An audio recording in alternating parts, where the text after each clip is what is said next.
We're not leaving.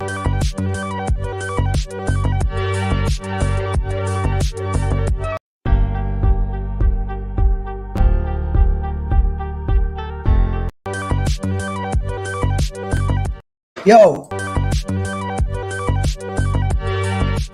Check it out. Phil left. Phil left. Chaos. Are we actually starting? Are you gonna play the outro? You're gonna play it again? Are you gonna cock us again? As soon as Phil left, I knew we had to start because then he's gone. Let's look at his room. Make it awkward. Let's see if he's a serial killer or not based on his room. Oh, I like how he forced the mask to have sex with his microphone. Yeah. That's a similar mic that you have, Rini, I think. Is your mic?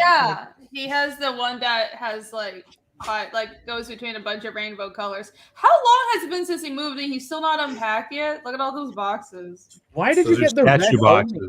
Those are boxes of statues that I need to put in my attic. What's in that mysterious closet, Phil? Clothes. No, so very organized. Are you like in a corner of your bedroom? You don't have an office? This is my office. Oh, okay. He sleeps on the floor of his office. Is that a house or an apartment? You moved to an apartment? 2-bedroom apartment. This is the office and bedroom. And I just get changed in here. So my girlfriend's got the bedroom closet. I got this closet. Oh, okay. I don't see the kind of wooden closet doors a lot in the States. Seems like old school. Yeah. Yes, we know we're live. Hello, everybody. This is the show. Yes, hi. This is a creative vlog. Welcome, everybody. Hello. Hello. I'm trying to think if we should do anything before I just jump right into the. Well, let's see your 2 gray beard hairs. How the weeks have been. Yeah, we can catch up like the friends that we are. Yeah. That would be nice. There's my white hair. Can you guys see that? Look at that. It's crazy. I see it. Looks like I might have 3 now because that looks like 1. Damn. Getting old. You need It's a little. I don't know how to feel about it. I'm like, if it was all white, that might be cool, but yeah, same. White spray paint. You can sort that out very quickly by getting some beard paint. I hope I could do all white. I got a lot of gray hair. You can become all wool. Oh, you start getting them early. Yeah, I hit 30 and I'm like, it was like on the dot. Like I hit 30 and I had a white hair. It was annoying. You guys, I don't have any white hairs. I'm 34. Maybe it's because your hair is also lighter, so you can't really tell. It's like really obvious when your hair is black. Oh, I suppose. Oh, you're getting like the Asian girl line in your hair, the old Asian lady white line. Wait, is that an Asian thing? Yeah, Rogue. No, I wish an old Asian lady. I've seen that before. Not yet. I'm on my way though. Well, it's like tropes in character design. They always do like Asian girl with purple stripe, and then they do Asian old lady, like older woman with like white stripe. Oh yeah, that's really stupid. That's like every Asian character needs to have a dash of colored hair. I was like, share my screen. I'm like, oh, I'm the guy sharing my screen. Share your own screen novel. Yeah. Phil, how's your week been? Yeah. It's been pretty good. I've been getting a lot of lettering done. I had a new cool plot idea for one of my secret projects for the next story because I'm wrapping up the art on the first one. Actually, I'm going to do an ash can for Vegas on this new IP. A new thing? A thing that you were supposed to color. And then hey Phil, if you're getting it ready for Vegas, I will get it colored ASAP. Yeah, I mean, yeah, that'll be fine. Yeah, and then so that's like a 12-page ash can, and then I'm like, the artist is like, hey, are we doing stuff after this? Because he's on the last 2 pages. And I'm like, yeah, I would love to, but I got to write something. And so that was last night, and then today I'm like, oh, I got a perfect plot for the next story. So I'm happy about that. Awesome. It's cool. Yeah. Congrats. Phil, do you think this guy looks like you? Or do you guys think this guy looks like Phil? No. You don't want to James side, but you can't tell. You can't make that decision, Phil, until someone's photoshopped the sideburns on. James Coburn? I mean, I'll take it. He's awesome. He was one of Bruce Lee's students. I was gonna say he doesn't, but kind of. Look at this guy. Look at Phil. Yeah. It's kind of like Phil with a longer face. It's weird. I'll You take look it. like that when you hit 50, Phil. This is what you're gonna look like when you're old, Phil. Yeah. That's fine. I hope I get the white hair. Yeah, James Coburn was awesome. He was Bruce Lee's student. He was our man Flint. He was also he played an Irishman in a who's the famous spaghetti western? Duck, you sucker. Yeah, Ducky Sucker. Johnny I Spaghetti. think the director's name. Yeah. Is Or- there a real guy called Duck You Sucker? That's what the film's called. So it was Sergio Leone's, I think, is one of his last westerns, and it was called Duck You Sucker, aka A Fistful of Dynamite was the second title, which that's a better title, I think. I'm about to say, if someone's real name was Duck You Sucker, it just feels like everyone would bully them and call them Duck Fucker. No, he But says it. someone's parents really hated them. He'll throw a stick of dynamite and he'll go, "Duck you sucker," No, there we go. and then it blows up. Yeah. By the way, hey, Reni's on camera. That means Hi. in that time was for her to get her makeup on. Yes, it was. Yeah. I was touching up. Yeah. So yeah, 54 people watching. Thanks for being here, everyone. Real quick, I got a filling list with a little animated short. We can watch it in the second half, maybe. Yes. Reni's got a shop, and she's preparing for the launch of a new book soon, Fulfilling Fiendish right now. Hype Yes. Wizard has a mailing list, and he's hyping the deep dark corners of a new project about some kind of hedgehog too. And Lisa A got mysterious unknown hedgehog with mysterious may or may unknown not be origins. a self-insert of some kind. Yeah, He's maybe way not. less of a self-insert than some other characters out there. Yeah. Vaughn. Can you tell he looks just like a hedgehog? Yeah, look, if you're not, can you tell I got the long nose? I Mhm. have got the teeth. I have like the teeth that I drew, the two little spiky teeth. Then one day I get them chipped and I end up with like crooked. Oh no. Wow. Yeah. And Phil's got Lost Pages, right, Phil? Or is it a spinoff? But is it a direct? Yes, Lost it is Pages? the third volume of the Lost Pages. You guys can get it. We got a backer today, which is awesome. Thank you guys. Sweet. You're getting close to 40K. So Yes, mods super just post close. links here and there. Yeah, look at that. 68 people getting in here. And we were wasting time there for a second. We didn't know what hell was going on. Well, no, when I say we, I mean me, I guess. Yeah. Yeah, It's okay. I have to leave early tonight because I have a plane to catch in the morning. So Right. By see early, you. you mean you got to leave in like 2 hours though, or something, or like 90 minutes. yeah, maybe it's like an I hour. like how Narwhal's just drinking out of a jug. Yeah, this is like concrete water. I don't know if it's good for you or bad for you. I drink concrete water. What For a is second, I thought concrete you were- water? You were Well, carrying just- on 100% alcohol. Yeah, because I am kind of paranoid that they stick frickin' whatever it is, what's it called, fluoride in the water. You don't want your frog Oh. to be turned, right? I just Yeah. filter my water. I use filters. I don't I drink. know, you but I know- feel like the filters, they probably do something weird with that. Yeah, too. filters are made by the government too, Irene. So yeah. Yeah. Oh, No, no, no. right, yeah. So there's nothing you can do. Just drink concrete water. Right. Filters are bullshit. They take none of the stuff out. You can get a parts per meter thing. It'll say 303. You put it through one of those carbon-y filter things. It takes nothing out. But if you get a distiller, I'll show you. Where is But Yeah, he's all about This those is coming distillers. from a guy who loves and chugs energy drinks, though. We are completely sidetracked now. This is the bottom half of my water distiller. This is the stuff it takes out.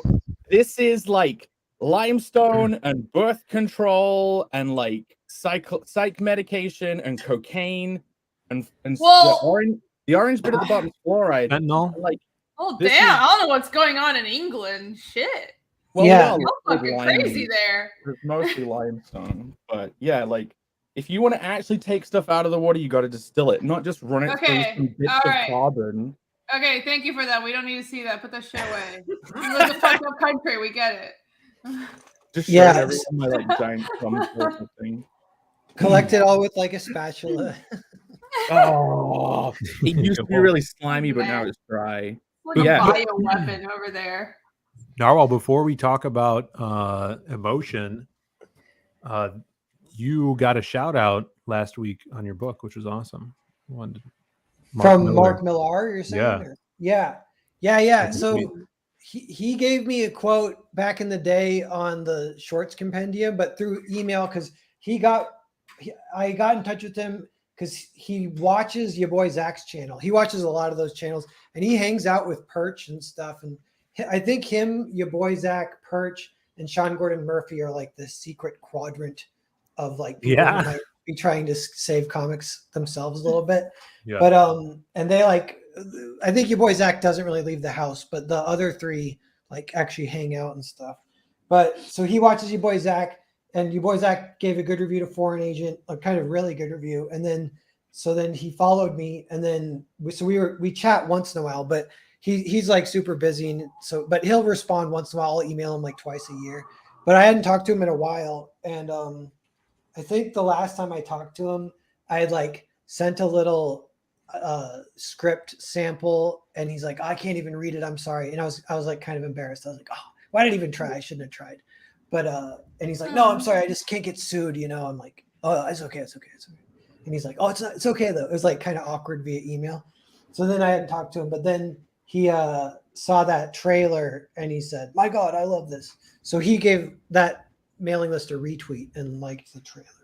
Oh, that's awesome. nice. Oh, awesome. Well, congrats. Yeah. Well, it was a good trailer. Thanks. Mm-hmm. Yeah. So then I emailed him, and then I didn't hear back either. But I'll email him in 6 months, and then he'll probably will respond.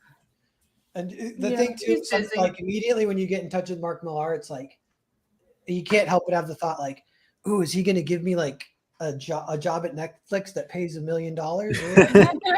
And that's not what happened. Like what happens, which is nice, but he's like, "It's great, kid. Keep going." That's like what he does.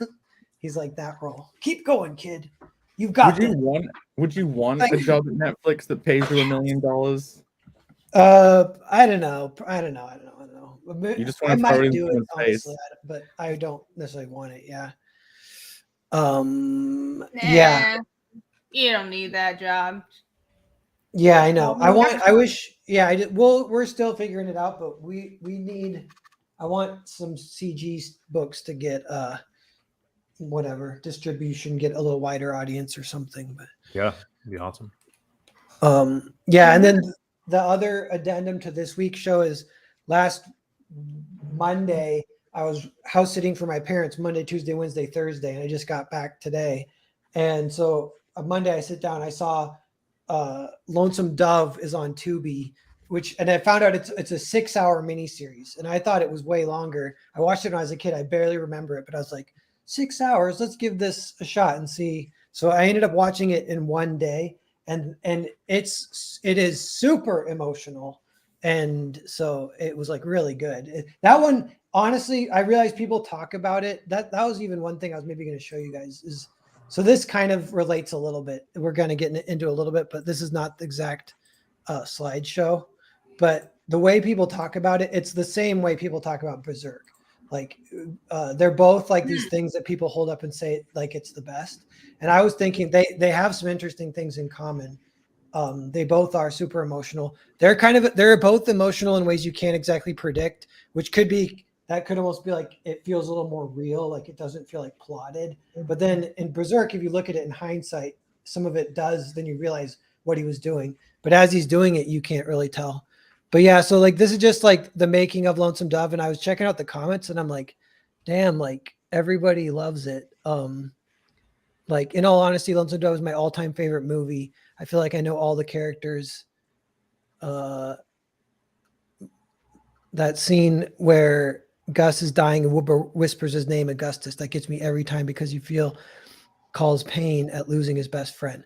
This is actually one of the slides that we can't. If he emotes sadness, we can't feel that. But if he emotes sadness about something we relate to, then we can feel it. So that's like, oh yeah. That's a big theme thing. Yeah. And that's actually, speaking of theme, Lonesome Dove, it could almost be like reverse engineered to just be that moment of like, he builds up the most epic character that people compare him to Hamlet is Augustus McCrae, who's played by Robert Duvall. It's like the most epic character ever. The most likable, like heroic guy, and then he dies, the most tragic death ever, and then like everyone has to kind of say goodbye to him, and like that's kind of the point of the whole story, is just to see how much they can build him up, kill him, and how sad you can get from it. But it's a Western. That's the other thing. So okay, so one more little comment because there was one I thought was like kind of touching. Even I someone haven't said- seen Lonesome Dove, but the way you described that, I can see the Berserk relevance. Or the Yeah, equivalent. it's really high emotion and That's not a exactly character. predictable as it's building. You don't realize what it's building towards.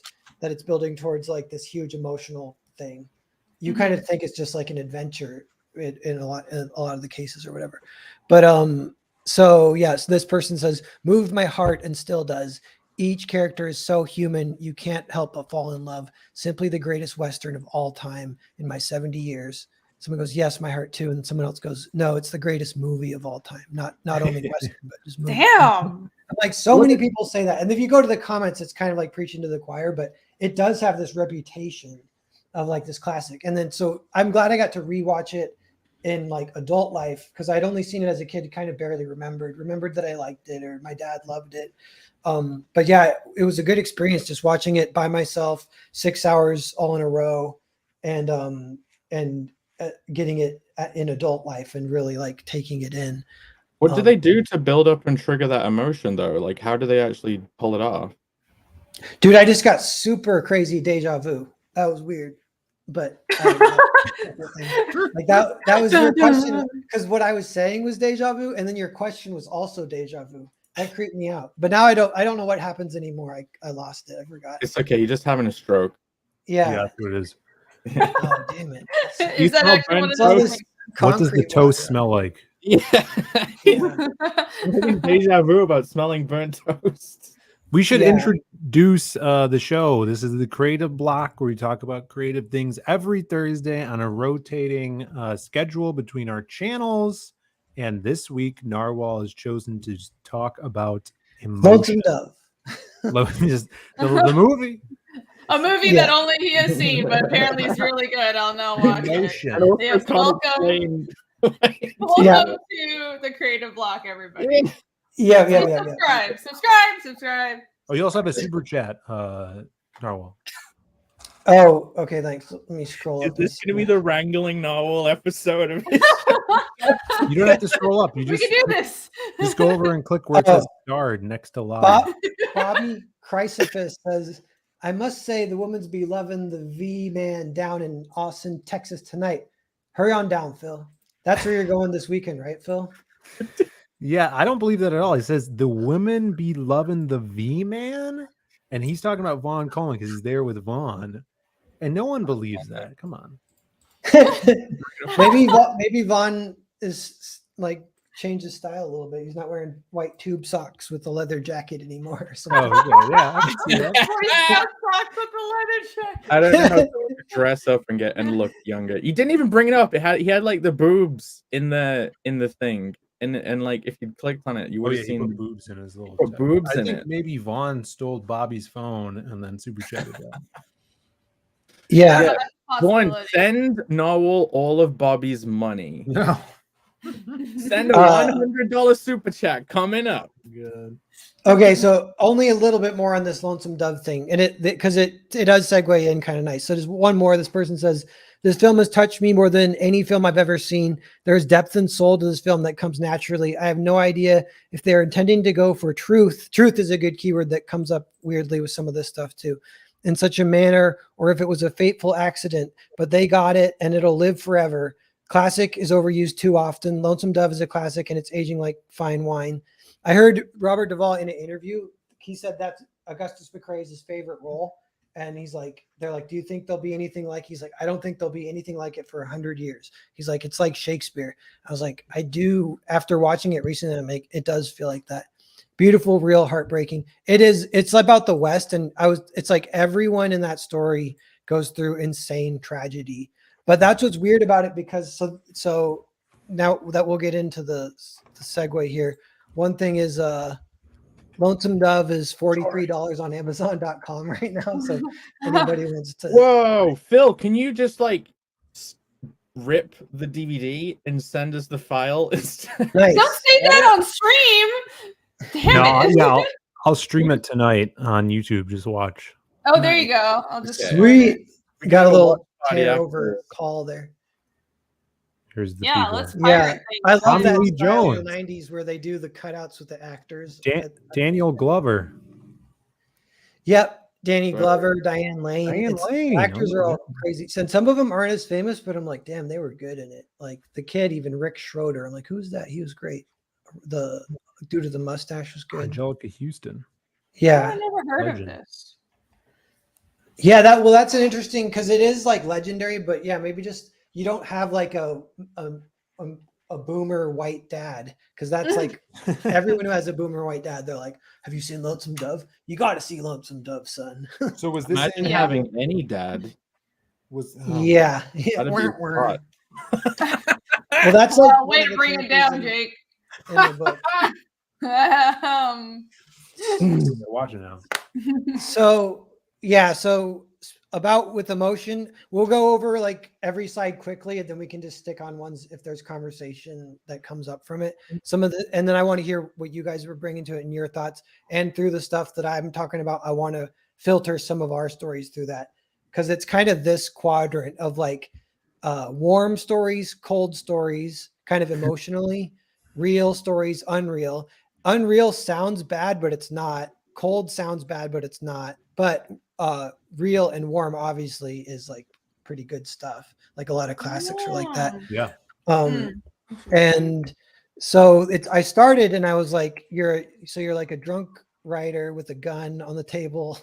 You like burp and you're like going to do a story. And then so it's like, is your story warm or cold? And then there's ways it can go from there. And then I was like, oh, it could be real or unreal. This is like Narwhal's mad doodlings. This is how he logicalizes things. This is great. Look at the little guy. Yeah. But there's only a couple things that, and then I organized it better on the next page, on this page. And I didn't even, there's things we could add or whatever, like it's not even that filled out. But so warm and cold, I was like, it's interesting because the more I thought about it, a warm story, like an emotional story, you can say they're more character based sometimes, but they're often super sad. So it's weird that warm is associated with sadness. A cold movie would not be sad. The second a cold movie is like emotional enough to become super sad, it becomes warm. Like cold is not about like tragedy and whatever kind of stuff like that. Cold is about I say one of its strengths is it can be ambiguous. A possible negative thing, but again, not necessarily, is that it can be mean-spirited, which is a whole weird thing. That's like a more morality. We might talk about that because there can be meta morality, like even of the writer. Like, because if you're the writer, you can have anything happen. You could have people die for no reason, and you can be laughing. That's mean-spirited, kind of. And a cold movie could do that, and that gets kind of more meta. The cold movies have way more freedom. Warm, they have a lot of tried and true stuff, whether it's formulas or a clear path. It's stuff that's been done before, stuff we know that works. But that's what's so cool about Berserk and Lonesome Dove is that they don't really have a formulaic feel at all. You don't really know what's going on until like ever really. You're kind of just on for the ride, and that gives it kind of a little bit of a feeling of real, I think, like authentic and true. So combining warm and real is nice, and we can talk about that. But yeah, just so cold, just for some examples, the main one I think of always is Kubrick.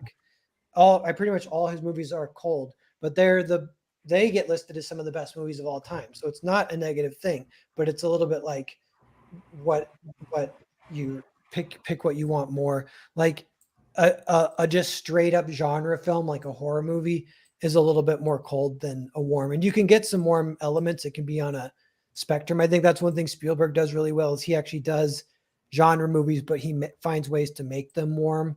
And some of that is like formulaic, but it works. Like he'll have like a father-son relationship in the middle of a sci-fi thing or whatever. And, sure. And that gives it that kind of thing. For the Unreal, another quick little interesting scale is the cleverness scale. So cleverness, you kind of would think that it's good, and I'm sure it is.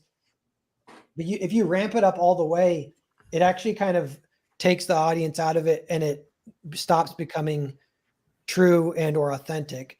And authentic Yeah. is a funny word too, because we use authentic like to describe something that is true, but we only describe things that are not true with that word is when it comes to storytelling. So we go, oh, it feels so authentic. It's like you're saying it's fake, but it feels real is like the Right. definition almost, rather than straight up true, which would be like I don't know, documentary or real life. Sure. Or whatever.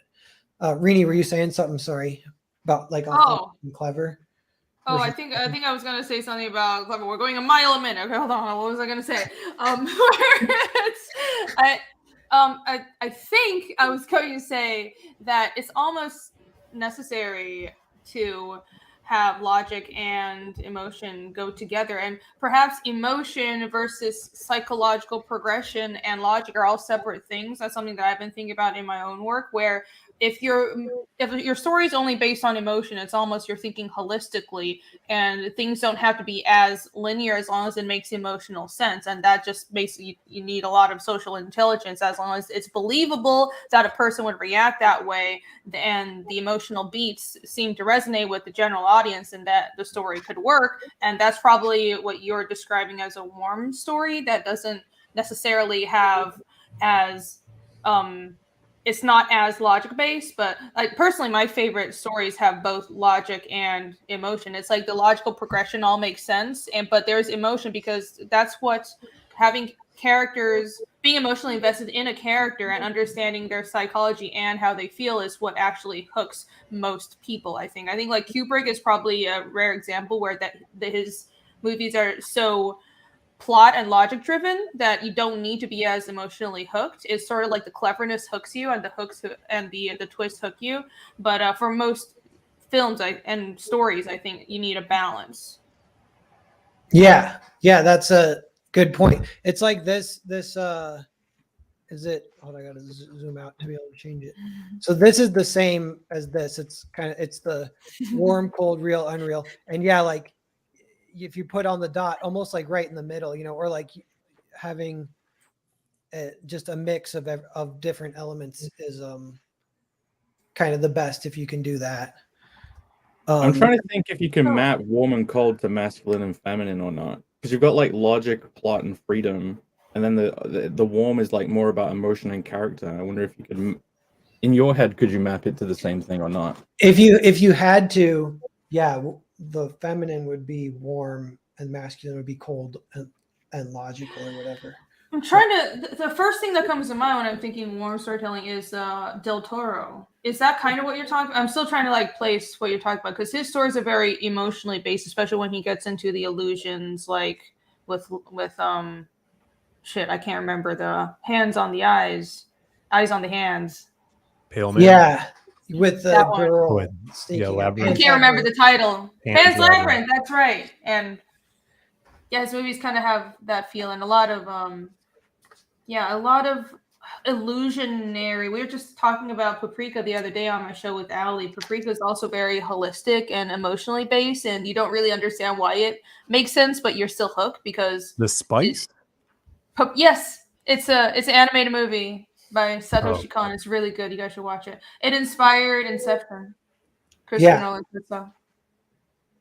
It's like Yeah, a dream going into dreams thriller or whatever, but it's a little Yeah. bit different. Yeah, but it's different than Inception. So, can you go back to like the block? I find that one was really interesting. Like the quadrant. It's like a political quadrant, but with storytelling. Sure. Real quick, Wolfer says, "My lord, old Dietz is gone. My lord." Yep, that's another of the crazy tragedies in Lonesome Dove. And then before I move on, I guess just real quick, what is it? The cleverness versus authentic.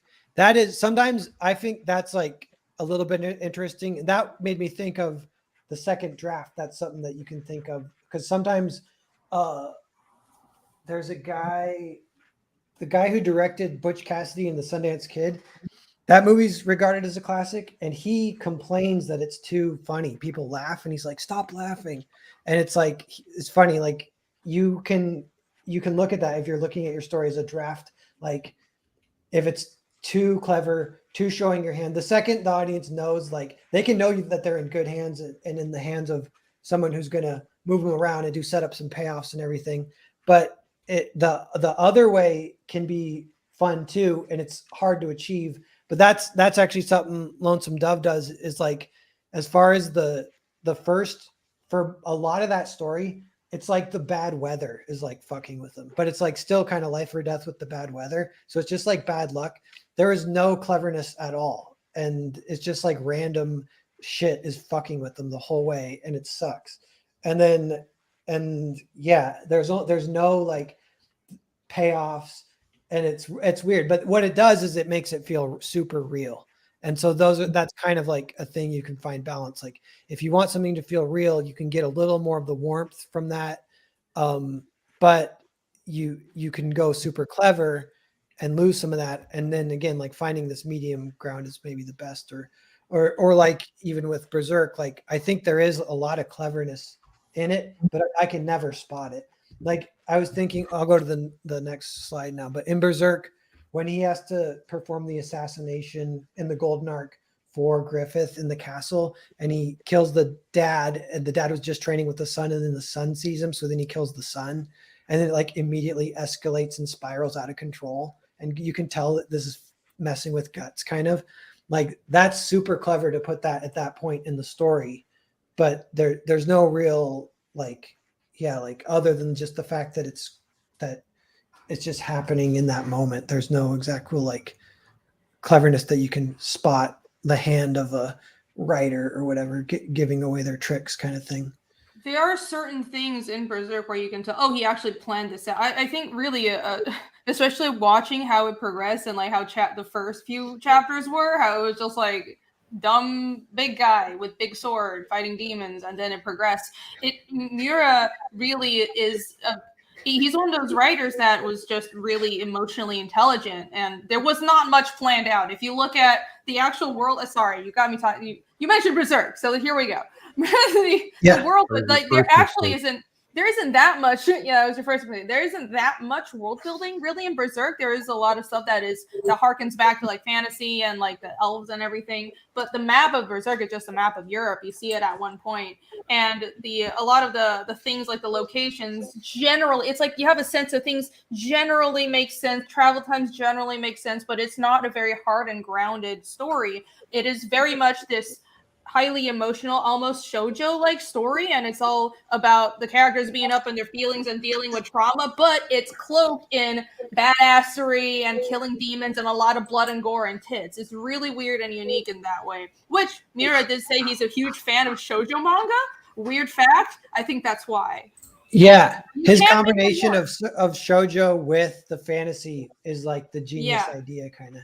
So like that's just something that's really interesting, because people think, well, if a story is emotional, then it can't be macho, or a story is logical, then it has to be a certain way. That's not necessarily true. I'm trying to think about a property that's more geared at women, that's more like are you trying to balance like emotion and vibe and feeling against like procedure and sequence? Do you know what I mean? And like a crime being solved, as opposed to is a nice field being shown with like music playing. Like what I'm trying to break down what you mean by warm and cold, so I can start fitting. Well, I would call these things like the tones of the story. Okay. Right. And like the emotional tone or the feel of the story, and Narwhal's kind of breaking it down in usually when the tone is this way, it deals with these things, it seems like. I was kind of interpreting it, and correct me if I'm wrong, Narwhal, that this closely correlates with a warm story is a story that focuses more on a character's emotional progression, and a cold story is one that focuses more on plot progression. Because what I've noticed in my writing is I do those two things separately, and every writer I come across kind of is split. You have like almost different kinds of writer brains. Some people do plot first and then they write in the emotions. Some people do the character emotions first and then they write the plot around that, and trying to fit events where that make the emotional progression happen. And whichever one comes first kind of is what you're defining as warm and cold. Is that right? Yeah, I definitely agree with that. And then one kind of thing that I've thought about it too is I think I wrote down some of our stories and like how would they fit on this temperature versus reality matrix. That's what someone called it. I'm like, that's like, it's a funny thing to call it. That is what it is, I guess. And a lot of mine are a little on the cold side, and I was self-conscious about it for a while, but I've kind of got to the point now where I'm like, I just want to study the warm stuff and try and do it. But one thing is like the super warm emotional stuff. It's not exactly interactivity like the way I've always talked about it. Interactivity is all colder logic-based stuff that gets the audience thinking that way. Like even suspense is like, that's basically like logic. The emotion is not really involved other in that.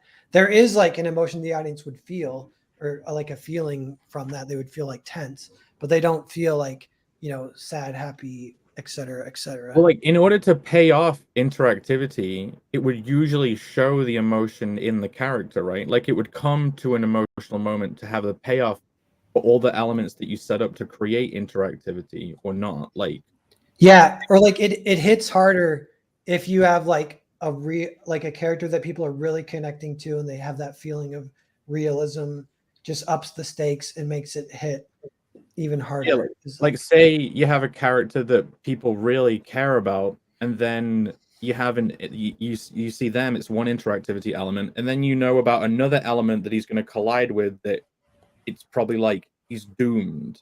Like that is interactivity that would then make you feel really sorrowful for what is about to come. So it's like you have the light bulbs going off, but it's like emotionally based.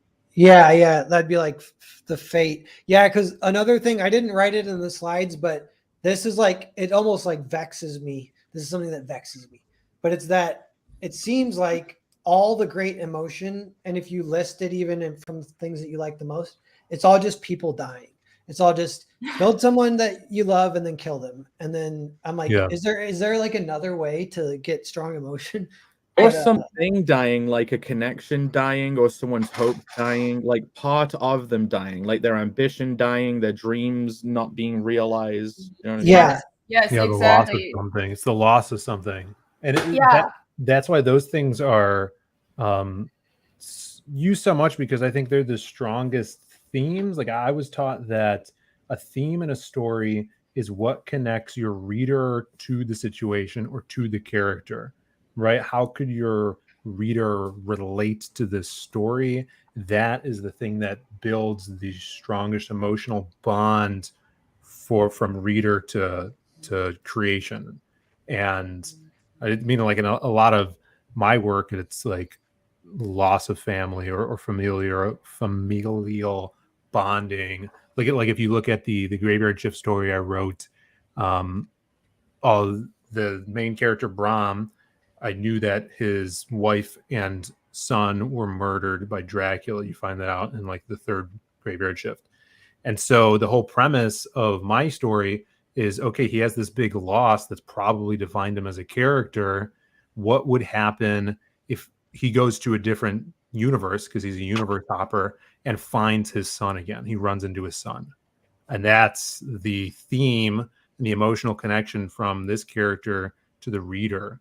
And then, whatever happens after that is a sandbox you could play in, And you can really amplify theme by having, obviously, like if you have a theme running through the whole thing and you have different character stories, you'd want to make them all hit the same theme.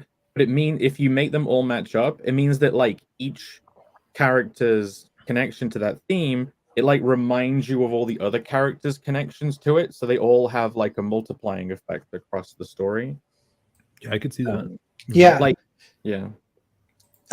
Yeah, and I was thinking that in Berserk, it really starts getting emotional. And when I was watching the anime, I ended up watching from like episode 12 or so all the way through to the end. I couldn't stop because that's when it was really ramping up. But it was about when Berserk and Guts and Casca fall off the edge of the cliff and they start falling in love. And I was like, that is like super dope emotion. And it was just a love story. So like the building, there is like some of the building up is fun too, rather than the tearing down. What was fun about that one too is it is actually not, that's one that I sort of didn't predict. And you can predict it later, like, oh, they hate each other, they'll love each other later or fall in love later. but he found a way to do it where there's almost no setup because it's the change in the situation and dynamic of the life or death while falling off the cliff. That changes the whole dynamic of their relationship. And then through that is how they fall in love. So it happens really fast once this kind of fateful thing happens. In that case, it's like the use of like fateful, unpredictable things like weather, like it's her period is why she falls off the cliff, part of it, because she's like fainting or whatever. Which was really stupid, but anyways. Yeah. That's like links to one thing I wanted to bring up about feeling the emotion of that moment. Like that is only so strong, and you only feel it so strongly because of what the transition is, the two different states and how much they oppose each other and how it transitions. Like she's a closed off bee, and then like she suddenly opens up and becomes like emotional, and they have a connection. It's only like so strong and hits you so hard because of the contrast, and then like it doesn't stop. Like she keeps becoming more like that. Like it's almost like a band-aid gets ripped off, and then she starts becoming more and more emotional and more feminine, we're representing. And it's like each time it progresses, you feel it. But if it stayed in the same state, you wouldn't really feel it. You'd kind of get bored of it. But what's interesting about what happens there is once that Band-Aid gets ripped off, as you said, you realize as a reader that the setup was already there for that to happen, because then you start thinking about her origin and how she met Griffith and how she really was a very feminine, caring person. She's been bottling all this down to try and fit in this group of mercenaries because she's surrounded by men, because she realizes this is the only way to be around Griffith, like the one person that she loved and she wanted to get close to. And then she's being a bitch because she lost that.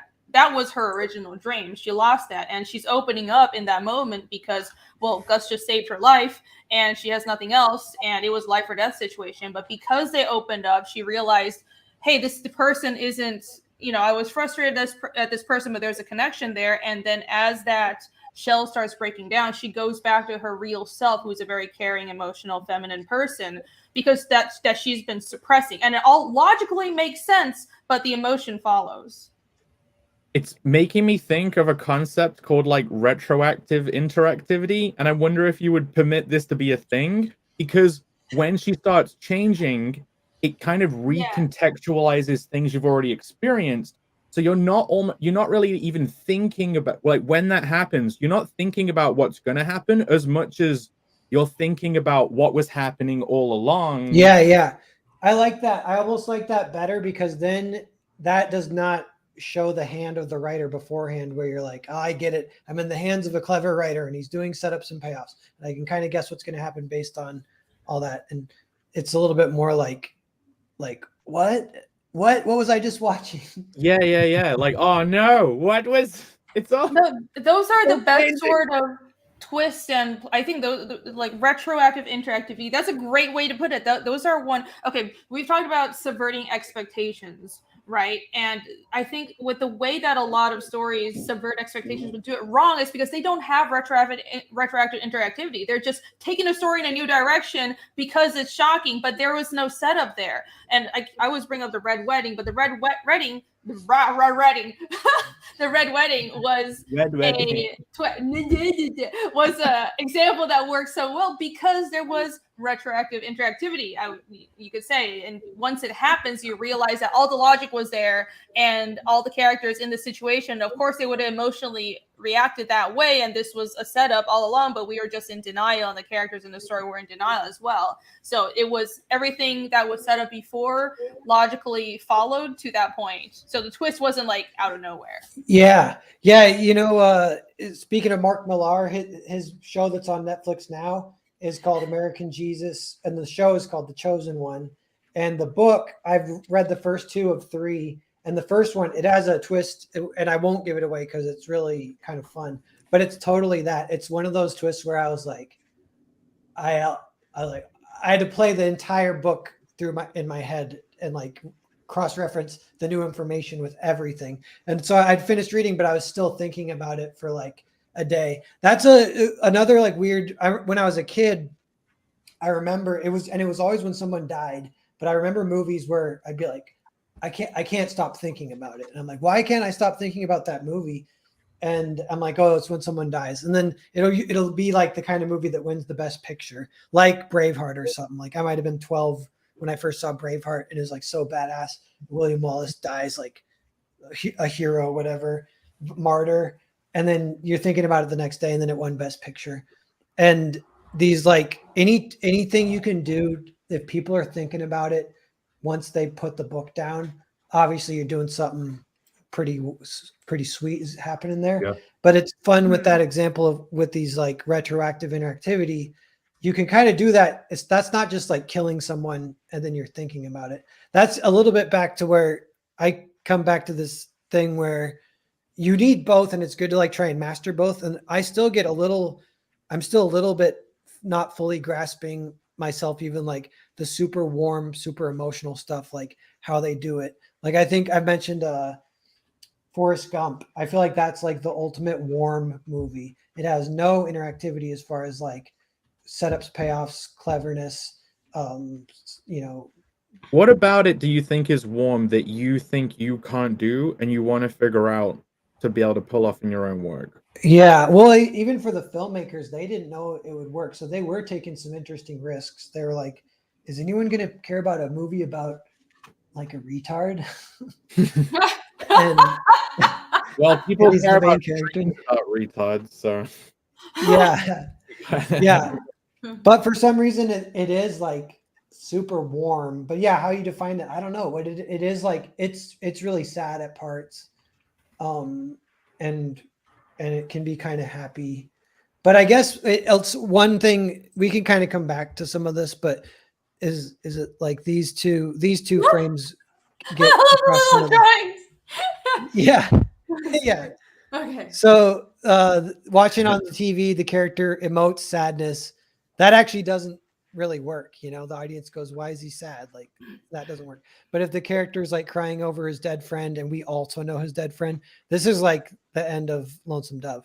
Then the audience is like, and then you're doing what he's doing, but you're not really like aping him. It's not a direct transfer.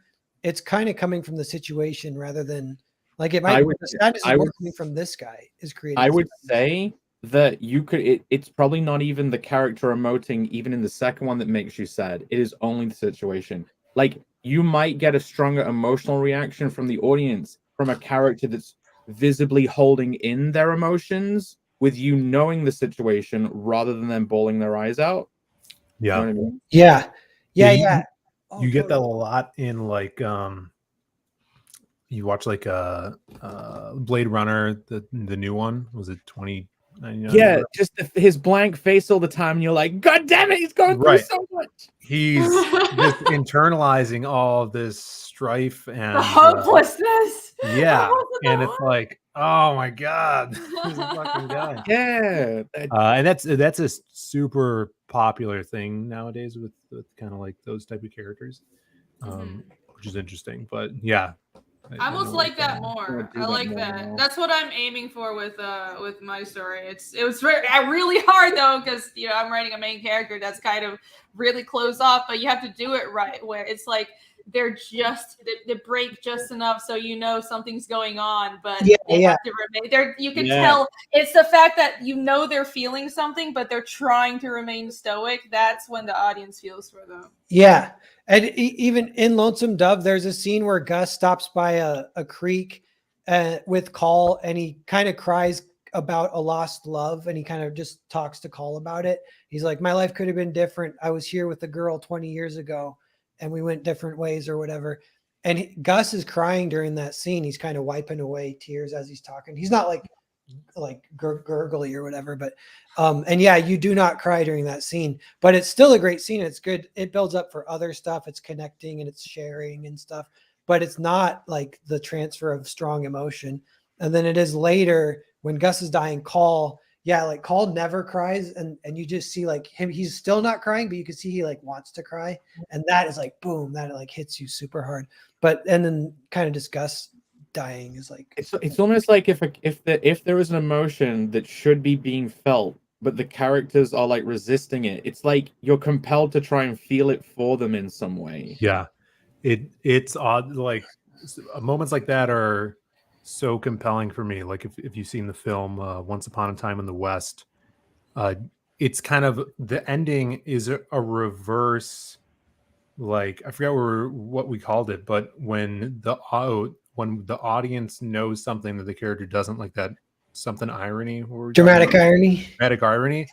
It's like that, but reverse, where the character knows something throughout the whole film that the audience doesn't know, and he doesn't show emotion through the whole film about it. And then when it comes to the last duel, you realize that the guy that he's about to have a gunfight with just did this horrible thing to him and his brother, leading to his brother dying. Like they show the flashback. It's like, oh, it's insane. It's so compelling. And he had to deal with that his whole life, and it gets him to that moment, and that's so cool because it's like reverse dramatic irony. Yeah, Alex POV says undramatic irony. Yeah. No, but that's a little bit like the retroactive stuff, because I do like that because it avoids the little problem of being too clever, where you show your hand, where the audience kind of knows where it's going or whatever. If you do it that way is like, even that's kind of the way you're not supposed to do it, but it's fun to break that particular rule. Yeah, this the flashback Bill mentioned. I'm sorry, I was like, oh, this totally fits, but then I'm not sure. Would Old Boy fit because there was a flashback, but also you don't know the whole time, but then it's like dramatic irony. Does the protagonist knows though, and that's why he doesn't know. It's until the revealed to end. him. Yeah, that one's a He mystery. It's like a detective mystery almost. Yeah, and it's also retroactive interactivity, all wrapped up in one. That's the holy grail of storytelling. You need both dramatic irony and retroactive interactivity. Yeah. It is like. Oh, Wolfer has definitely seen and loves Lonesome Dove. Uva vivendo varia fit. I looked up what that means. Maybe he explains it here. Yeah, because it's on the sign to the Lonesome Dove. The sign also says we don't rent pigs. That's what I tweeted out, like comics should be confusing, and I was like, maybe movies too, but more comics. And like that's a whole separate thing. We don't need to talk about that, and I don't even fully believe it or whatever, but that it made me think of it in Lonesome Dove, because I never knew why he wrote we don't rent pigs, but that's kind of because I don't understand. Then I realized, oh, they rent horses. That was their business, but they have pigs too. And they're saying you can't rent the pigs. Don't even ask, but you can ask to rent the horses. I had to watch 6 hours to like put that together. But uvum vivendo varia fit. It means a grape ripens when it looks at another grape. it's about friendship. It's like, I don't know. It's like really cool. Makes sense. I'm thinking, like, interactivity is the ultimate way to keep the audience engaged and get them to the payoff, but then retroactive interactivity is like the ultimate way to pay it off once you've got them there. Yeah. If you could do both, and that is funny. That's like, oh, we might be onto something crazy here a little bit. Yeah, because Old Boy, it has the interactivity to get you there is the mystery, and that's enough to keep you going, turning the pages, and the intrigue of what's the situation. And then the twist kind of gives you the reverse back. So you get both. You get best of both worlds. But it's like that gives it like a circle. If you get to the end and then you want to think back through the whole story, that could be the only thing I'll say about that is that pretty much has to be a twist ending. And not all stories need that, or whatever. Like all the famous twists are like that. All the famous, like Sixth Sense and Usual Suspects. I don't think it has to be. I can't think of any examples, but I think just a reframing is really what matters.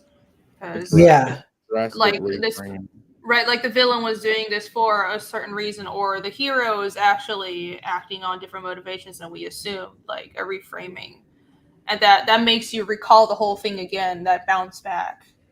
That makes it memorable. I can't think of twists without not knowing if they're good or not. But a fundamental reframe, that you can kind of like think ahead and still set up. Yeah, and you know what? A reframe that can happen that you don't need to set up. There are these, and usually it's like in Lonesome Dove, it's the weather. And it's like bad luck or whatever, this weird shit happens, and then that completely changes the story. And you don't need like to set it up. You don't need any. So that really is a fun way to keep it by seat of the pants, and gives it like, not all stories can do that, but a story about cowboys on the prairie or whatever can totally do that. And it gives that extra feeling of the realness, where a lot of the devices aren't like, whatever, bad, like quid pro quo, bad guy quest stuff or whatever. But there even is that right in the middle of Lonesome Dove. There's one knight in shining armor quest that a cowboy goes on, and it's like super badass, and it's cool that fits in it too. I haven't decoded this graphic yet. What are we looking at?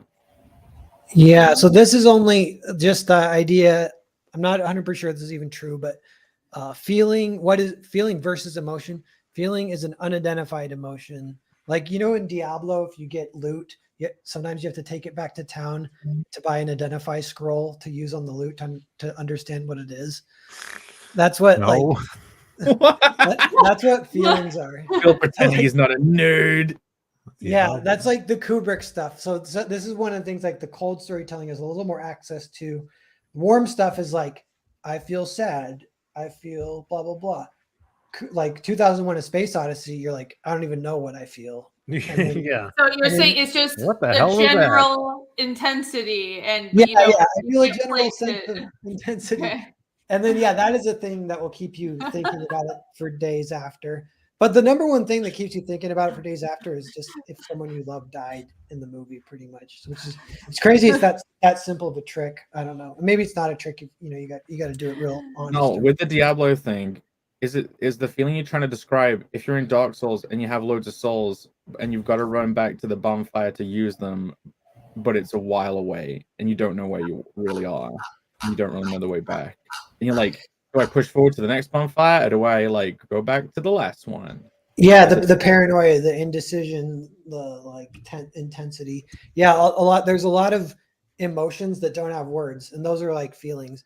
And so I think, but even so this is like maybe an idea of like an actor. They know what they're trying to do, so they've already identified it. So it's emotions, and then we don't know what they're trying to do because we can't read their mind. So it comes to us as feelings, and then we will translate it, and we get the emotion.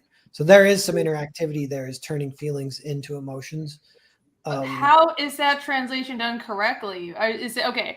I'm trying to like process this thought experiment here. What if, because you can express a lot of emotions, but then it's how your story is told that translates it correctly to the audience. What if, or what do you say? Definitely. Plus logic equals emotion, and that's how you translate what's being presented in the film or the story or comic or whatever.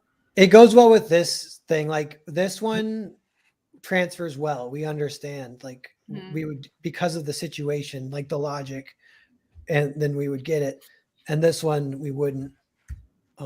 So as long as it is like the story has to be on point, it has to have the strong context set up, fully understanding the situation and investment in the situation.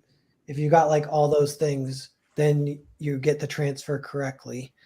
Or just what were you gonna say? Or just use music in films. So much emotion in films ends up being conveyed by sound. Oh yeah. It can, but if the basis isn't there, it's all fake. There's like you can try to force it as much of, oh, the actors are crying so hard, oh, the music is so sad, but if the logic isn't there, it's almost like the feeling needs to be on top of a logical base. I'm sorry, I'm like more like a logic person, but the emotions are what hooks the audience, so it needs to be on top of something that makes sense. Yeah. I would mention the music of comics can be like how you visually represent stuff, like in paneling, or like, having tilted panels can make you have the confusion feeling. Like jaggedy forms of like rocks can have like introduce fear and stuff. Like you can't have music in comics, but you can like very stylistically represent visuals in ways that can try and hit the same notes. Like having a cozy love feeling is like mist in the air or something, or like sparkles happening. But Well, there's some things that comics can't do that film, for example, can do. Like film has music, film can control time. But if you understand how to lay out comics, you can also control time to a certain extent. That's what pacing and that's what paneling is. Scott McCloud's Understanding Comic is a great introduction to visual storytelling for comics, and he talks about how panels, like horizontal panels, create a sense of relaxing and lying down, and vertical panels create a sense of rushing, and then when to use like spreads and when to use larger and smaller panels. And there are exceptions, of course, but there's a technique to paneling that manipulates how your reader feels when they see a page just on the layout alone. And that could be like the music. I like that. Yeah, it's like using the extra tools at your disposal or whatever. Yeah. Alex Wither says, aren't comics a tricky medium to be emotionally understated in, given the demands on page space? Like the cliche of monologuing arose out of the need to quickly provide exposition. You're a good writer, you won't monologue or... Yeah, just make your boring. story tailored to the length that you're going for, right? Like, if you're trying to do too much in a lower page count and you have to cram stuff in, then obviously you haven't written it properly because you're not writing a story for that length. Yeah, and the good thing too about the stuff we're doing as independent creators is we could say what our page count's going to be, right? So if we need things to breathe, we can make that happen because we're making the rules on what our page count is. Yeah, but also there's value to leaving things unsaid. So that is actually something that annoys me when I see it in comics. Like I see it more in older comics. It's like almost an endearing older comics trope that, you know, it's charming, but it's almost like you can leave things unsaid and just show it or partially show it, because huge text blocks in comics are really annoying. Yeah. I just stopped reading the book.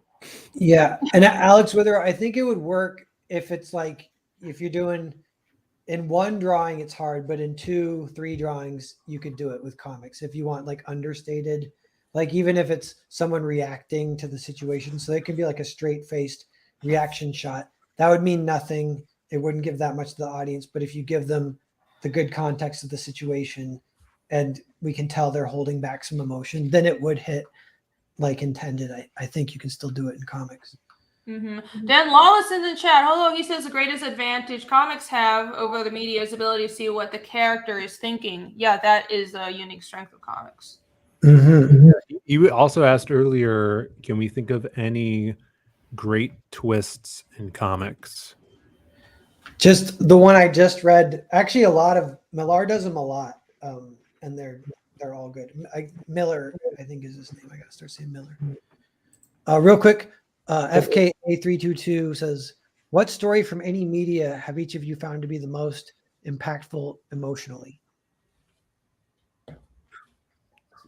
Berserk or Lonesome Dove or season 1 True Detective, if anyone's seen that. I'm actually, like, obviously everybody knows I love Berserk, but since Berserk hasn't ended yet, I already know it's going to be a giant tragedy. Same as Vinland Saga. Why do I like these things? The ending of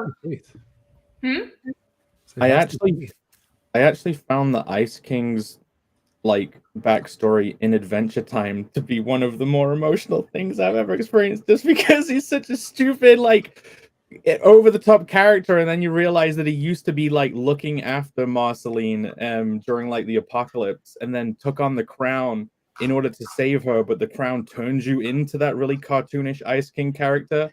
And it's like he can't even remember who he is still, but she remembers who he was to him. So even though like he's a crazy cartoony villain, she still has that like emotional connection to him. I know it's stupid for me to mention Adventure Time in this particular question, but that's what came to my head, where I'm not trying to answer like Berserk or like, yeah, comedy is an emotion. Prison School's funny. So. The dog episode from Futurama.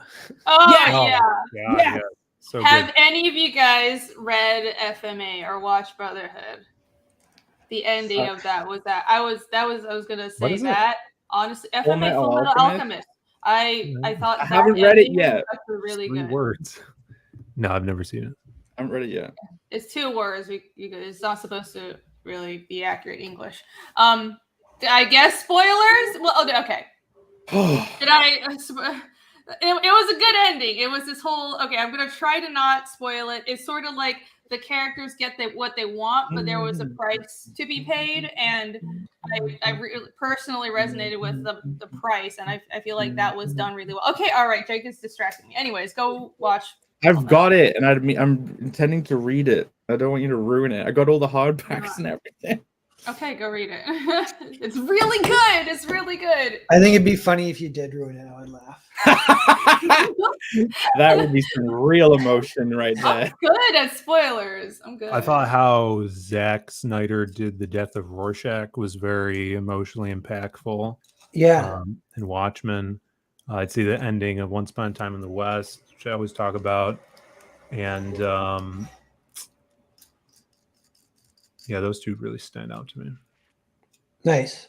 Is it kind of like if someone asks you that question a year from now, you have a different answer, or does it stay? No, I don't think so. I think Cool. Those are The last thing on this is a couple of questions. So, is feeling more cold and emotion more warm? That's a little bit of like my thesis or whatever, but I don't even know if that's true. But what the cold can give you more access to like the ambiguity. So, but it's like you could get anything in anything. And is sadness a feeling, an emotion, or both? That's a stupid question, maybe. No, it might not be. I'm trying to decode the first statement because it's like feeling. So if you have interactivity elements that are making you feel anxious, and then later it pays off with an emotion, like it transitions from cold to warm potentially. I'm just trying to run it through the things we've already kind of like included. I actually think it's the other way around. Feeling is more warm because it's more chaotic. It hasn't been processed yet, and the emotion is after feeling's been processed a bit more. That's sort of how I'm interpreting it. Yeah. I mean, before today, I was like, it's the same thing, but maybe not. I don't know. I'm trying to. It's an interesting idea. Yeah, and I guess basically, like for my own answer, that if I stick to it, it's that feelings are stuff that you don't really know. They're a lot harder to describe. You can't describe them with just a word. Emotions you can describe with just a word. Feelings you have to write a poem about it to make it make sense. You can feel sad though. I'm trying to actually figure out the difference between emotion and feeling, and if there actually is one. Yeah, well, what made me think this was that sadness is like seems when I reflect on stories in general, I'm like that's the main laser beam that like powers through brains stronger and faster than any other emotion. That's like that's the human. What do they call it? The human condition. It's kind of based mostly on sadness. Sadness or anger. It's like if you make a happy story, it doesn't get as much attention. Or like a news story, they always look at what grabs people's attention in the news. That's what you know. Yeah, that's true. They train whatever is more emotional or whatever. Yeah. Yeah. Seeing characters emote and transition through different ways of emoting could make you feel something, right? Like when Casca goes from like emoting as cold to as in like closed off to opening up, she's emoting to represent that, and then that transition between those two different emotions being represented makes you feel something as an audience member. Or am I wrong? Do you think? Am I talking about my ass? I don't know if not sure. I mean, it depends on person. Actually, Chris's comic says baseline is this: write a good story, people will feel what they feel. That's pretty interesting because I talked to one of my writer friends a lot about how you can't control what the reader feels, and I have been sort of approaching things from the aspect of, well, a good writer should be able to at least generally understand how your story comes across to your target audience, and I still think that's true. But at the end of the day, what I've noticed is everybody that I show Fiendish to latches on a different character. They're like, this is my favorite, because every character has a different moral perspective and everyone latches onto different emotions. So you kind of can't predict what the audience will latch onto. What's important is making it compelling and making the characters consistent, and as long as it's consistent, it would be compelling to a large enough amount of people that you would find your audience. Maybe that is true. Like you're not trying to control. If you're trying to control what the audience feels, it's annoying, right? It's manipulative, and people don't like that. True. No, I feel like naturally, I don't know, maybe simply and organically themed stories do control the reader's emotion. It gives them stuff they could feel emotional about, but everyone's going to have their own interpretation, right? So it's like as long as you're as long as you are like trying to corral a bunch of things to fit a theme, you're kind of hoping you might herd the audience's emotions in a certain direction, but you're not able to like specifically decide how they feel, right? I feel like if you give them wiggle room to have multiple characters to latch onto, that is what happens. But I think there's a way to actually control the reader, what they're going through. Like when I'm writing comedy stuff, I obviously want to make them laugh, be entertained. Like you're hitting certain beats where it's like they should probably laugh around here, but I'm like,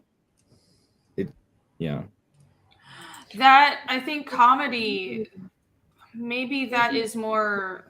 This is too much talk about feeling for me. That's more of a feeling, but the actual emotion you can't control whether they're like happy laughing or they're like this is ironic or I'm like this is painful laughing, right? Oh yeah, like a joke could be too edgy for one person and really funny for another. Like yeah. Like maybe they know like how this is the haha moment, but someone could cringe and then someone else could love it. Like yeah, that's true. Wolfer says controversial take, but Lonesome Dove may be America's answer to The Hobbit or Lord of the Rings. It really is that epic to me. How dare you laugh, Hype Wizard? I need to watch it. If I need to watch this movie. What is this movie I've never seen? We need to do a watch party. Yeah, I tweeted out I'm doing a Lonesome Dove appreciation stream in 2 weeks. If you guys want in on it, just watch it and you can join. I'm down. We should have had the emotional damage clip prepared for this stream. I know.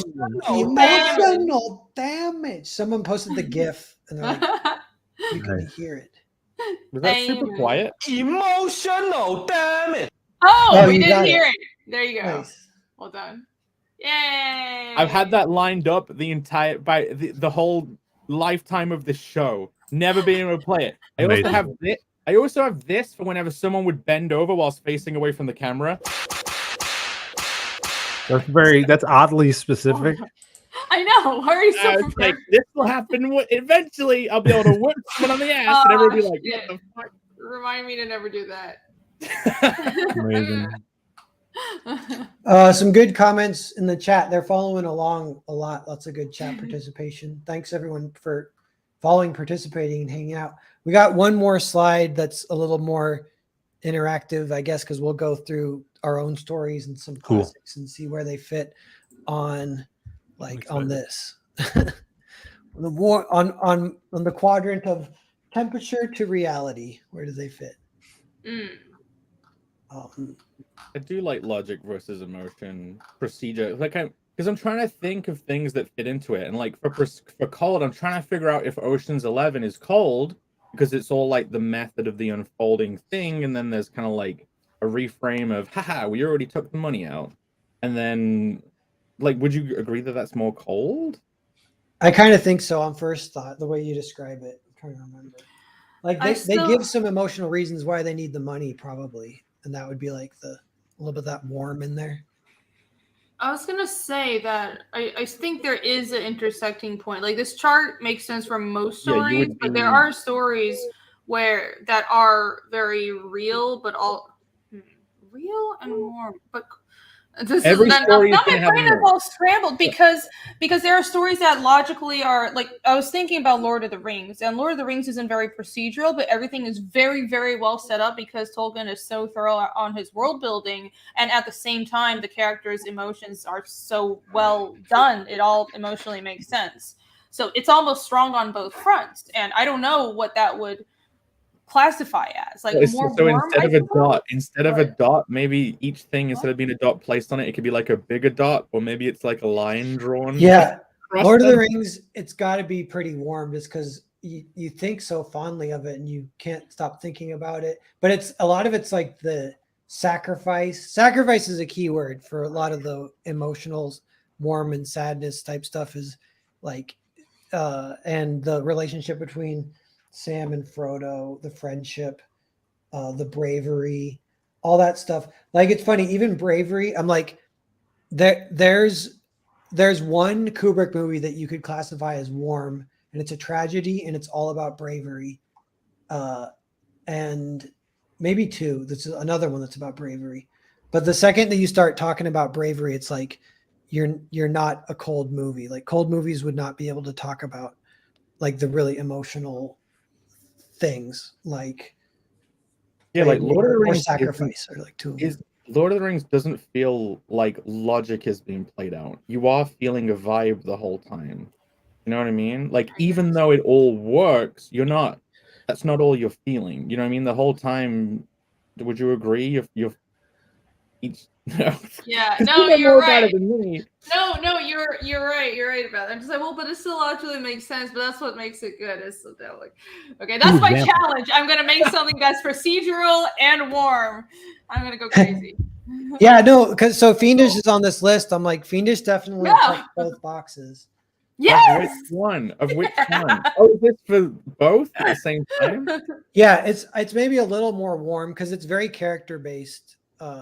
And the characters are very and it even has which I think I was putting this in the warm real section, but Fiendish has a little bit of the world building feeling like weather, bad luck, a bridge being down, stuff like that could be what's messing with the characters more than like in Fiendish 2, it's like the cultural situation of the slavery is like the main obstacle kind of. And that's a little that feels like more like authentic, and that's not even necessarily in the super plotty logic-y section, even that maybe. Yeah, I have a bit more because it is a mystery. It gets like more logical later on, but I'm like okay, but I want to keep the emotion ramped up despite the logic. So, but yeah. FKA322 says Jake's Hedgehog story is this generation's Godfather. Yeah, I put. We know. I put Godfather on the examples, and I put Jake's Hedgehog story. Explain it. I want to know why you put it there. Well, no, because it's here because I'm saying what is it? We're not sure about any of these. Like, wait, what are these? I thought this was like kind of you listed them out in a gradient, but clearly not. You just put a bunch of stories on here. Yeah, these are all just ones that I don't even know. Ideas we should go over and see if they're more how the emotions are in these.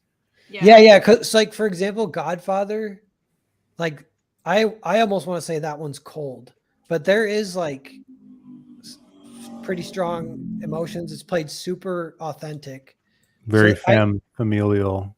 Yeah, I would put that one in real cold. Oh, only a few. I was thinking there might be none that go there, but Godfather could go there. There's a lot of family emotion in it. Yeah, so it could be warm, but it's not warm like I don't know, like freaking Forrest Gump or whatever, or even like with Sin City being on there. It's like it's a noir, and that's basically trying to really instill a certain feeling in you, like a vibe, which could be warm by how you're doing it. But obviously, it is like a procedural crime thing, right? Am I not wrong? Well, I mean, there's multiple stories in the film too, so there's like vignettes of 3 or 4 stories. Just thinking of the first one with Marv, it's they're all character based, and it's character based because Marv is the main character. You're with him the whole time, and it's like all his emotions are real strong. You feel them all, so it's kind of funny. You would put that one in maybe in warm, unreal. Obviously, it's unreal. Yeah, for sure. Yeah, it's super character driven. I mean, like that is one of the only films where you get the sense of comic books where you know what's going on in the character's head. because there's narration going on through it. throughout it. UI Tis says, why Unreal? Unreal is kind of like more in the fantasy realm, really amplified faker reality. And then Real is like an actual real world crime drama. Like we have a lot of those in the UK where it'll be the real police or whatever, like actual detective inspectors solving murders and stuff, instead of like some really stylized private detective. Yeah, it you could know, even be just like what you know going in is the requirement of the suspension of disbelief, because there's a whole category of stories that they do require some suspension of disbelief, and that's part of the fun. And you know going in, like Indiana Jones is an example where, yeah, like it's not there. I mean, there isn't even. It's like real guns and real Nazis, and he's real. It all pretends to be real, but it's not. You know, that's not like a real world story. It's not trying to be authentic or whatever, you know. It's not trying to be Like believable, like this could actually happen in reality is what yeah, it's trying to have fun. It's like different goals. Yeah. Mhm. What would Around- 300 be then? what would what be? 300. Yeah, I kind of think that one's warm too because it has strong emotions, but I would put it in Unreal again. Yeah. Like, so Because of the stylization. Like, yeah, if it was, say, Rome, the TV series Rome, or that other one with Lucy Lawless's boobs out, that's like a little bit. Yeah, like, is Spartacus. Like, is Spartacus more unreal, or do you think it because it's like actually happening in Rome and those characters existed that it's more real? yeah, it might be more real. I would almost Rome is put more Berserk. real. Yeah, I would almost put Berserk in warm real because it's not No, Berserk is not. Berserk is really more unreal, unreal. right? Yeah, very unreal. okay. Unreal. Even yeah, I mean it's taking. They're just calling it Midland. Like they're not actually referring to it as actual places in Europe. Like if they were mentioning actual place names and actual historical figures instead of making up their own, it would be more real. No, But it's clearly it's a lot of illusion, a lot of dreamscapes. But besides from that, it's clearly not set in the real world, and the world building is very soft in Berserk. Oh, okay, yeah, like it's not striving for the super. I think Vaughn might be tweaking out in Texas. He says, "Bro, this is so confusing without context. I'm scared." We're Just talking about go back in time. There's a scroll thing. You can go back to the beginning of the stream. You can watch the entire hour and 22 minutes from the start, including the intro where we didn't talk about anything for like half an hour. Yeah. What Saints Row devs paid the ultimate price? What's that in reference to? So they just announced Volition is closing, which is the company that made Saints Row. Wait a minute, I got sound. Oh, so get woke go. Yeah, those Ooh. games went to trash. It went crazy. That's how you lose the most money too, is games, because the budgets are like 500 million or whatever.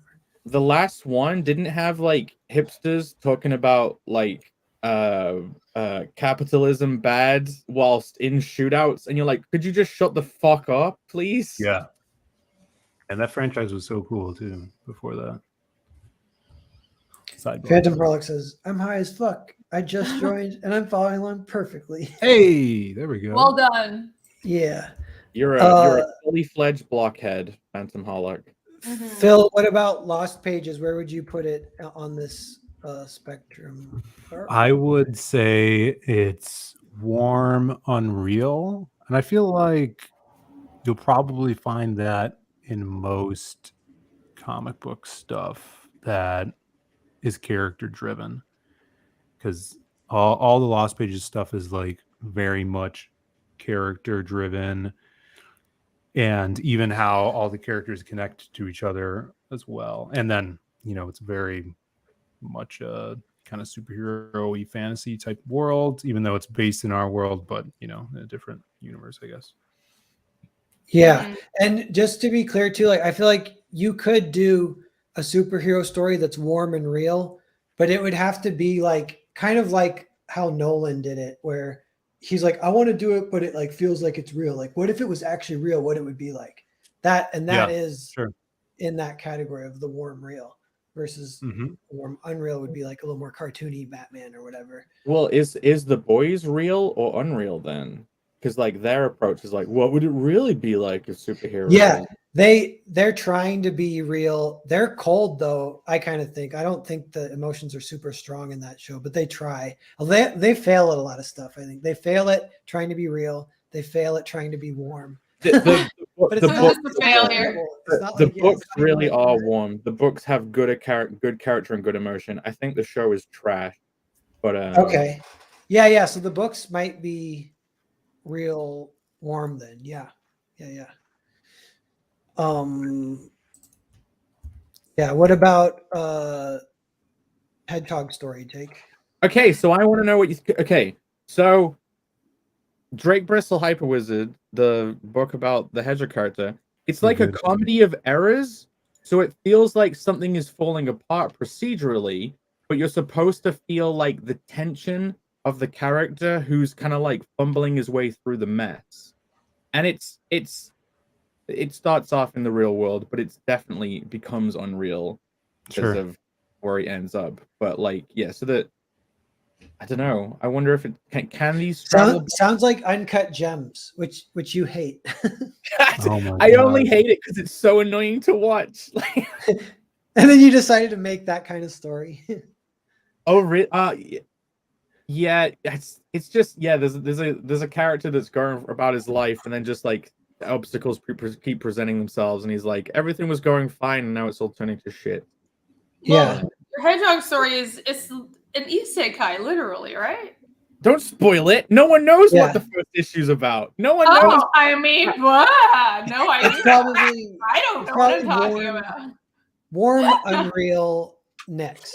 And then what about your Barbarian one, Jake? Oh, that is fully warm Unreal. I mean, Yeah. it's like it's always the Connell. It's just the characters are always Connell's always stressed and he's trying to hide and like people are always pressuring him to like push him along the story and he's like resisting it a bit. Then he gets really into it and he starts like feeling the adventure. But yeah, it's obviously incredibly unreal. Yeah. So I'll do mine real quick too. I got Earthbound and Foreign Agent. I could do others, but those are funny because I think Earthbound is cold Unreal and Foreign Agent is cold real. So I'm the only guy representing cold shit. Because you're a cold man. I know. That's what I'm self-conscious about. I'm like, fuck. Cold and Too emotionless. cold. It's Yeah. the You're a autism. psychopath. We knew it all along. I know. I'm like, God, I got to get some warm shit in there.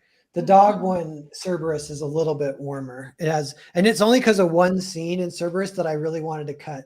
And I had a few people they're like, do not cut that scene. It's the scene where he says goodbye to his mom, but he doesn't actually say goodbye, but he kind of talks to her and then he leaves.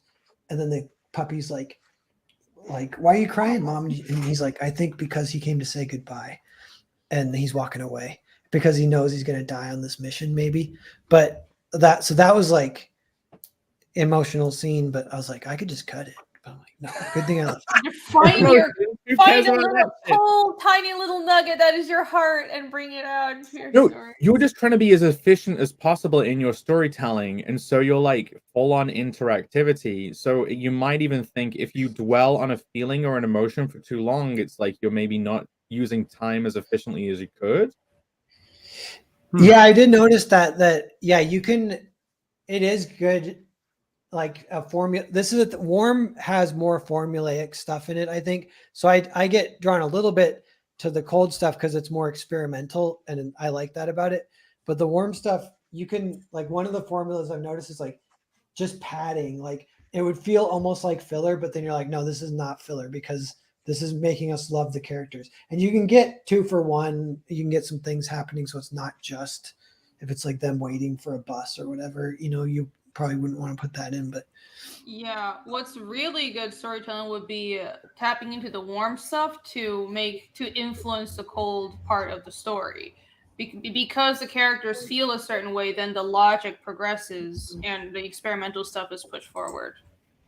yeah, No, if someone is waiting for the bus, but you know that they're in a rush, having them like drag out what the time they're waiting for the bus is like really emotional and tense. Like if someone is like hiding behind the if like someone is hiding under the floorboards in Inglourious Bastards, like you're holding on that and you're feeling it, but they're still having that conversation that drags it out. Like if that scene was over quickly, you wouldn't feel that tension of Right. It like wouldn't be edging then.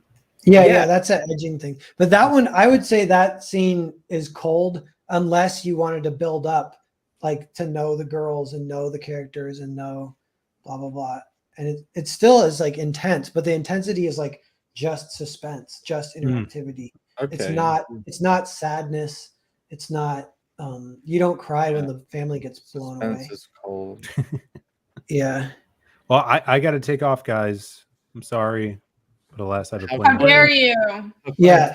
No Great problem, job. Phil. Fun Thanks in for hanging. Texas. Keep going, and everybody keep watching. Thanks, guys, for tuning in. I'll be back next week. Back to Lost Pages, everybody. Yeah, back it. Almost 40K. Lost Yes, pages. thank you. See you guys. Warm, unreal. Unreal. I want to make a joke that insults Phil and says we're glad he's gone, but I'm not glad he's gone. I wish he was still here. I miss him so much. Oh. He's still watching. You guys ever do that if you Yeah. leave a room? We're only and then- saying that because he's still watching the stream. We don't want him to come back and be like, Yeah, you guys are you- real friends. Yeah. I'm screaming, I'm going to bed. Watches the stream on phone, and then hears you being talked about, then jumps back on stream afterwards whilst in bed to correct the record. He's done that before, though. I know how Phil is. Anyhow, I've done it too. I'm totally going to. Vaughn says, "What if a story makes me feel funny things in my no-no zone? Does that count as emotional?" Yeah, is arousal emotion? Phil leaving was emotional. It was. Well, We feel yeah, lost. it felt climactic. Phil leaving. We were edged until he left, and now he's gone. We knew he was gonna leave. That was the interactivity. Then how we reacted when he left. And now it's changed everything retroactively. Yeah. Yeah. But what's the twist? What was the? We're still waiting for it.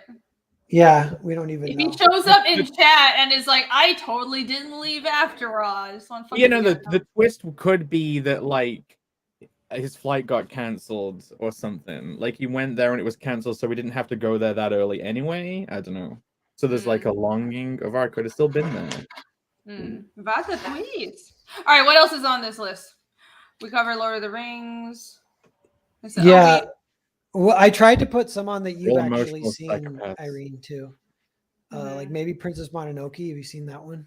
Thank you for including things that I will actually know, Narwhal. I really appreciate it. Princess Mononoke. Actually, I think it's rather cold. Yeah, good kind of point. It could be a little bit. Yeah, because the characters are not, you don't really get that much into characters' fifis. It's all about, well, this is very procedure. Like he needs to cure his curse, and then we find out the mystery, and then to go to the town to figure out what's going on, and then there's this conflict. And it's interesting. It's actually a rather cold story, but the logic of it is so compelling. Yeah. I never thought of it that way. It really is Miyazaki could be like Japan's Kubrick. Because he's a cold, calculating genius kind of too, isn't he? Like he has to really go outside of his comfort zone to get some warm. Yeah. And now that I think of it, Miyazaki's movies tend to be cold. They're not that emotional. What he's good at is, especially, okay, people say like Spirited Away it doesn't make sense. It does make sense. It's just there's a lot of symbolism that you only get within Japanese culture, like all the spirits and stuff that means something. And there's this thing in. But I thought the vibe that he makes in the films that you feel is like the warmth, or. But the characters' emotions are not that important. It's about he creates an atmosphere, and what the atmosphere is reflecting is the message. His stories are all about the message. Spirited Away was a message about how young people are lazy, and it's a whole commentary on how young people are lazy and they need to learn to work hard and appreciate their parents. That was the actual message of Spirited Away, and there was a bunch of, it was like wrapped in all this cultural stuff, all these spirits. And if you're Japanese and you understand it, it means something. Even I don't know what all that stuff means. And same with Princess Mononoke. It's a commentary on hatred and on society and industrialization and the atmosphere. So atmosphere is not necessarily equatable to a warm story, because in Miyazaki's movies, the atmosphere is reflective of the logical message. Yeah, so warm is like standing over a dead body trying to hold in the tears, or like seeing the woman you loved get married to someone else and like drinking in a party, and getting drunk. If the story is, that stuff can still happen, but the story needs to be moved by the character's emotions. I don't think in Miyazaki's movies, the stories are really moved forward by the character's emotion. They're moved forward by, okay, there's a logical need for me to do this. And so that's interesting. Somebody brought a Grave of the Fireflies. That's Takahata. All the more emotional, warm stories from Ghibli are by Takahata. He's the more emotional director. So if the plot points of like how the story changes are the moments like standing over the dead body trying to hold in the tears, then you're saying it's warm. If like that is the moment something changes in the plot and a new course is I would think so. If like this story being moved forward is more like, this is my emotional reaction instead of there's a logical need, that I think that leans more warm. Like the story beats are defined by that. Yeah, like if they're doing some kind of heist and they just get some information over like a walkie-talkie to say that like, oh, something's been spotted. They saw the wire that was trailing between the buildings. Like that's a cold plot progression point. Yeah, because in the same situation, similar situation, you could frame it differently. For example, your battle buddy just got killed, and then the main character's battle buddy just got killed, and the main character could say, I want to avenge my battle buddy. I'm gonna go find the person that killed my friend. But then if as he's standing over his dead battle buddy over the radio, he gets like, the mission is to kill this person. Or kill, like, here's a mission, you need to find the person that also happened to kill his battle buddy because of a logical reason. Like there's a greater logical purpose at hand. Well, the death of his battle buddy would still be emotional, but it wouldn't be the motivation. It would just add to the character's believability, like why he's so zealous going forward. That would be more cold. Okay, so it's like almost as if for the story to feel warm or cold, the moments where the story changes direction or progresses would have to lean more more warm or cold in those instances. Yeah, I would think so. Noel's not even listening. He's just laughing at the chat. I was just thinking, I'm distracted by Battle Buddy, because every time you say Battle Buddy, I picture, what's the gay cowboy movie? I just picture Brokeback Mountain. Yeah, it's like Battle Buddies are like, there's a Brokeback situation. You killed my battle buddy. He only spat once. It wasn't enough spit, but I let him. But I get what one thing you guys are saying, I think too. It's like where the inspiration comes from and where you're reverse engineering from a little bit, even if it's like interactivity to build up to it. So you're thinking like, what's the big point that I'm excited about in this story? And for me, a lot of times it's like a super suspenseful moment that'll get me excited. And that's more on the cold spectrum, whereas a warm spectrum would be a super emotional moment, and people would work backwards from that or whatever, you know. Vaughn hasn't been following along. Vaughn is saying he feels warm when he's watching Miyazaki movies. Okay, so Narwhal made this presentation with warm being a somewhat general term. Warm doesn't just mean like ambiance. It's logic versus emotion. It's logic versus emotion, but he decided to be clever about it and confuse us all. Yeah, Vaughn, just go to the sink and dip your finger in some water and then say, is it warm or cold? And how real is it? Ask yourself that. And then say, am I sad? And You're making more confused.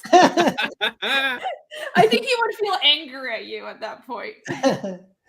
Where is anger? Well, that's warm because it's very emotional.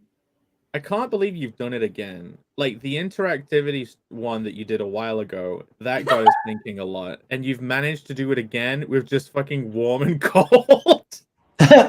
Well, you know, something, I forget where this comes up, but like I've had a few movie buddies over the years. Only two really, that we'll watch like movies together and talk about them. And one friend, he was kind of a mentor. He's a little bit older than me in my 20s. And there was a period where he was going through a divorce and his dad was dying of cancer at the same time. And so he was calling me every night and we would talk for like an hour. I was like his support for that period of his life. Oh. And we would just talk about movies. And I think some of this stuff came up. And so it's been in my mind, but it's like, yeah, it's funny. Like just even warm and cold, Kubrick is cold, Spielberg is warm or whatever. And you're like, you can try and categorize every movie that way. Well, you remembered all that because of how warm your actual, even though it was because of how emotional your experience was, it wasn't a logical experience. Like that stuck with you because it was an emotional time rather than a logical time. That could be. They say you don't remember what people do for you, but you remember how they make you feel. That's like a sales thing almost. Oh God, ain't that the truth?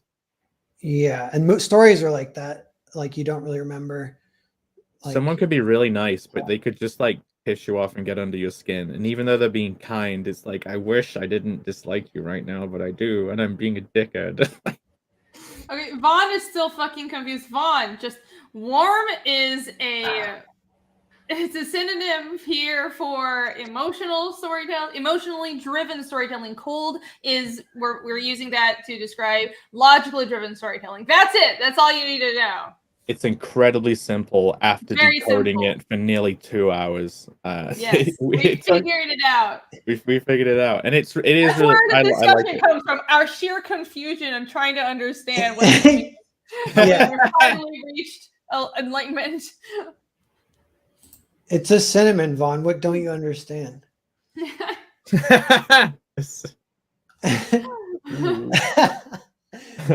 We might almost be ready for part 2. Is there anything we can Well, look no, at have you got West? there's one I'll do real quick is Dawn of the Dead. That's my favorite movie. So let me just see where it might fit.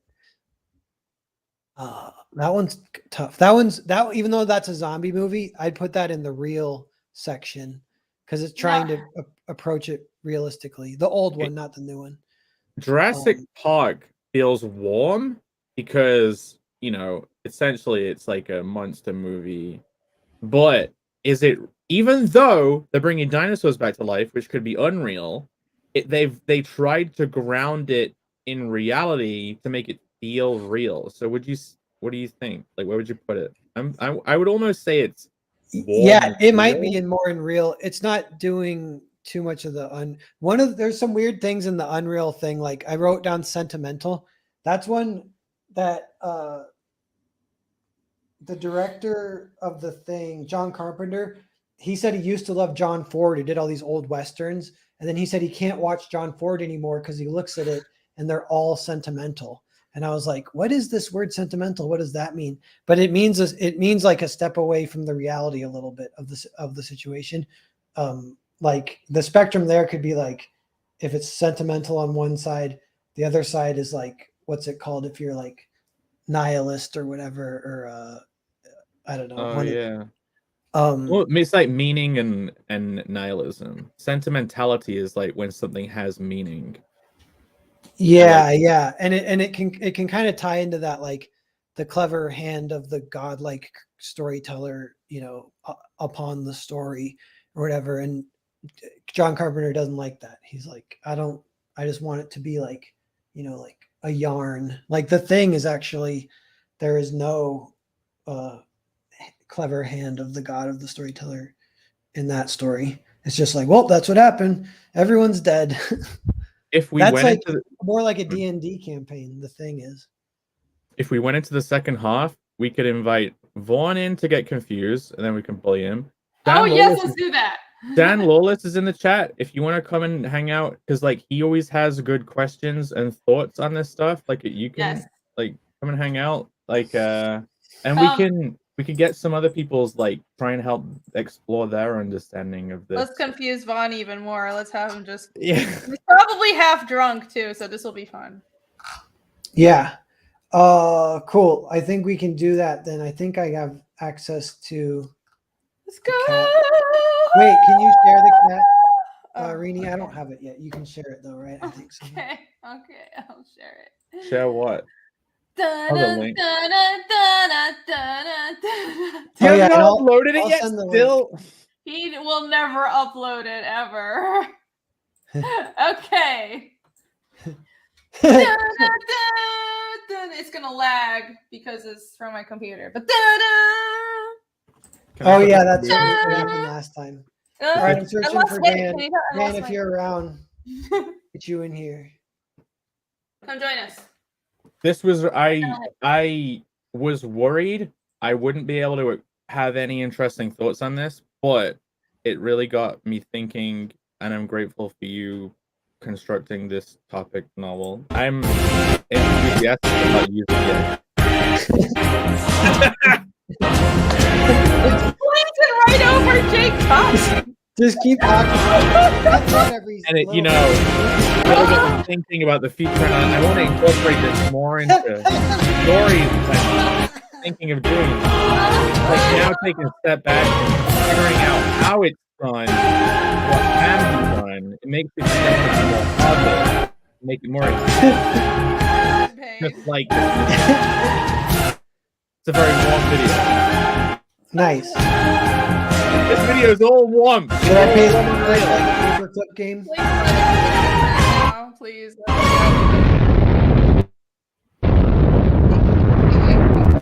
Just Crystal hang out about it too. Hi, Crystal. The young All right, confused it's man. Oh, over. look who it is. Hello. You're here. What's going on? Did you understand it yet? It's just emotion No. versus logic, one. All right, so then Yeah, I have go a on. question for you. No, hold on. If I have a question for you, if it's emotion versus logic, why the fuck would you call it warm and cold? Call it emotion and logic. Because it's normal. Because it's Okay, normal. because it gets you thinking. No. Emotions. No. Saying emotion and logic is basically Is no. It's no. Why? Let me speak. You interrupting, motherfucker. Saying warm and cold doesn't tell you what it is. It makes you think, what the fuck is this concept? If you just said logic and emotion, you'd be like, oh, I get it. I don't have to think about it now. Right, exactly. Clear and concise and easy to follow. And boring and over in half an hour. Wrong. Yeah. I will have to agree. I think we would probably have covered more if we had just understood what was. Oh, okay. No, I gave you guys the gift of figuring it out for yourself. Oh my Now god. you can Oh, take it with it's you. madness. Okay, all right. Well, now you understand, correct? And everything is a mix of both. Everything It is is a like, mix of both, but What? we There is a finally figured out central- at the end. Well, I think we still there were some I mean, I interesting can things that we pretend figured I out that were completely not related to warm and cold, but the whole idea about how really good endings make you look back on the story and kind of harken back and think about all that's been set up. That was an interesting point. And I'm like, Yeah, ooh, how can I do that? retroactive interactivity. Yeah, and how I've noticed this myself with talking to writer friends, how some writers I've actually so it's interesting that Narwhal and you guys all class Fiendish as a more warm story. That was actually a whole fucking journey to get there because some writers start with just the plot first, and Crystal's here too, by some the way. writers start with Hey, Crystal. some crystals start with like characters, and it's like people think differently.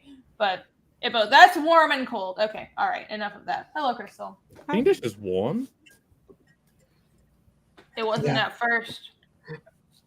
Yeah, because then you have to figure out character motivations and make them feel It's- stuff. Feelings are annoying. It took a lot of work for me to do that. Well, Stuff is- Broken my like stuff a is true old god. feeling. Mm. Crystal, can you hear us? Yeah, I can hear you. Oh, nice. What do you think about warm and cold? Like warm and cold as in.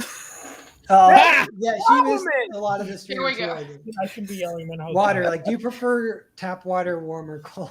Oh no. Cold. Chris- I You prefer all of your my water cold, actually. Crystal, it's an emotional story versus a logical story because it can be primarily more one than the other, and it's also linked to if the plot progression is pushed forward by emotional moments rather than logical information stuff. Like that's warm and cold. Like emotion is warm, logic is cold. So you Wait, just no. rematch. Okay, that's what you guys are Okay, talking but about. how can you I determine? thought you were talking about like actual tap water because of normal. Yeah, go Well, run your water and it's Hey. Bobby. Hi. Yo. Who's that? All right, so I wasn't paying attention at all. I still don't understand it. Good. Yeah, Vaughn. What do you mean? How's this my fault? Because you didn't understand. I think we explained 5 times to you. Are there 2 beds in that room, Vaughn? Or just You- one big double bed? All right, let's extrapolate. All right, so They're there's a cuddling. story, correct? That is, how do you determine if it's emotional or logical? Because you might have some Did comedies. you guys notice how he skipped the beds question? Battle buddies. Okay, so what we finally figured out towards the end was 2-hour-long discussion. If there's like one bed Jesus. or 2 beds. Yeah, is that Fucking just? Christ. Oh, All right. so you get to choose which bed you're sharing. Allegations cleared? All right, now let's get on. All right, what's the? Nobody One gets of them dirty, and then funny, right? So a story can have both the emotionally driven plot points and also more logically driven plot points, but what primarily moves the story forward, the actual momentum, is it created by logical reasons or like more cold logical reasons, or is it created by raw emotional reactions of the characters? That's kind of what we boiled it down to. as an example, it's my mom died. Now I'm going on an alcoholic bender compared to we're doing a heist and we just had information through the radio that the person we're trying to hide shit from just discovered a wire across 2 buildings. Like that's information, more logical thing. Yeah, Wait. information driven versus emotional Wait, reactions. I don't understand. Okay, so like, say for example, I like Ken Jack Ben's latest comment novel. I don't get it. Like, okay, so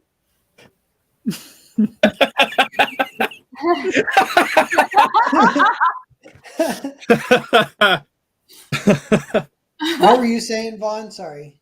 hang on. I'm trying to. Are you wasted? Yes. Bobby, are you sober? What? We're both sober. No, I'm buzzed. Oh, are you buzzed? I'm Okay. I'm sober. You don't seem sober. Vaughn does Oh, not seem sober at all. Man. Who doesn't seem sober? I didn't drink One. much at all. One's a lightweight. I had turkeys because we're in That's a great we're excuse. fucking Texas, so of course. No, I didn't have that much to drink. Anyway, let's not. That's what they all Because wide open. You're not ready. That's fine, to be fair. You know? But here's my question. Okay, so would you? Because I would argue again, a lot of these things. What's all right? So what's emotional versus whatever? I don't understand the need for. So what would be a story that you think is? Explain to me how. Like My Neighbor Totoro could possibly not be emotionally driven when the whole movie doesn't really have like a through line other than it's just a childhood journey and the movie ends when they're happy. Yeah, So- My Neighbor Totoro is one of the more emotionally driven Miyazaki movies. Most of his movies are pretty cold. Wait, how can you say they're cold?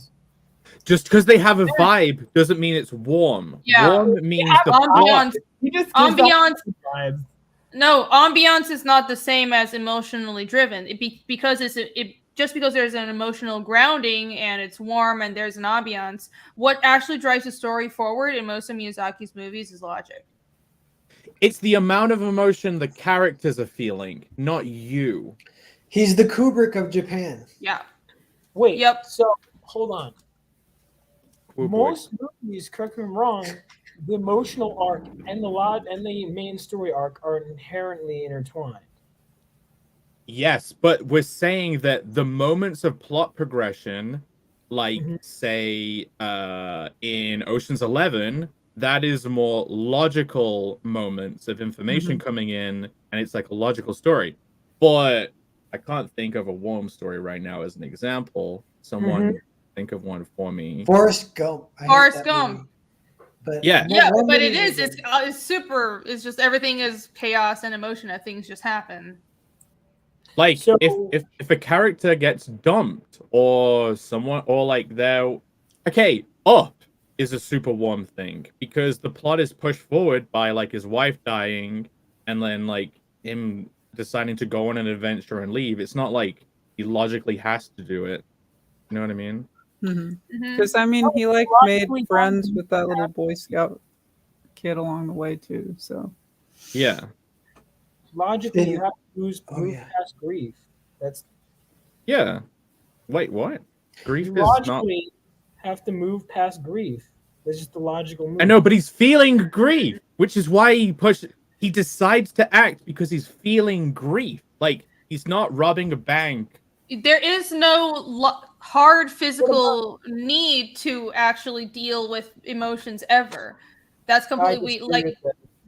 no. There's if you're viewing as okay, you're viewing it as we exist as beings that both need logic and emotion. So you're saying why are you separating the two? We're saying that in all good stories have both, but they lean a little bit towards one or the other, and that's what determines whether a story is logical or emotional, warm or cold. We're not saying the other doesn't exist.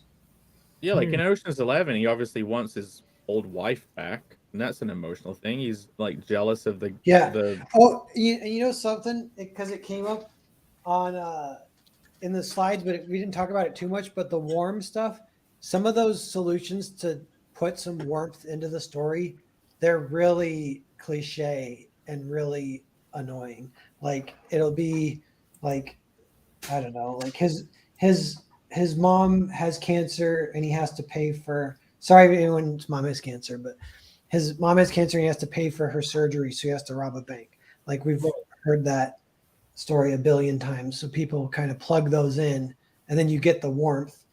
Or like if you give them a kid, we'll give them a kid, a little family, and then like got it, it's there. Like yeah, like say he's in part way through like a really important moment in robbing the bank, but he like gets a call or a text saying like something bad happened to his mom, like she just suddenly got worse, like she collapsed or something. yeah. Like you need that kind of, because you probably don't want that story to be super cold, otherwise it's kind of weird. But then like so often it can be kind of cliche.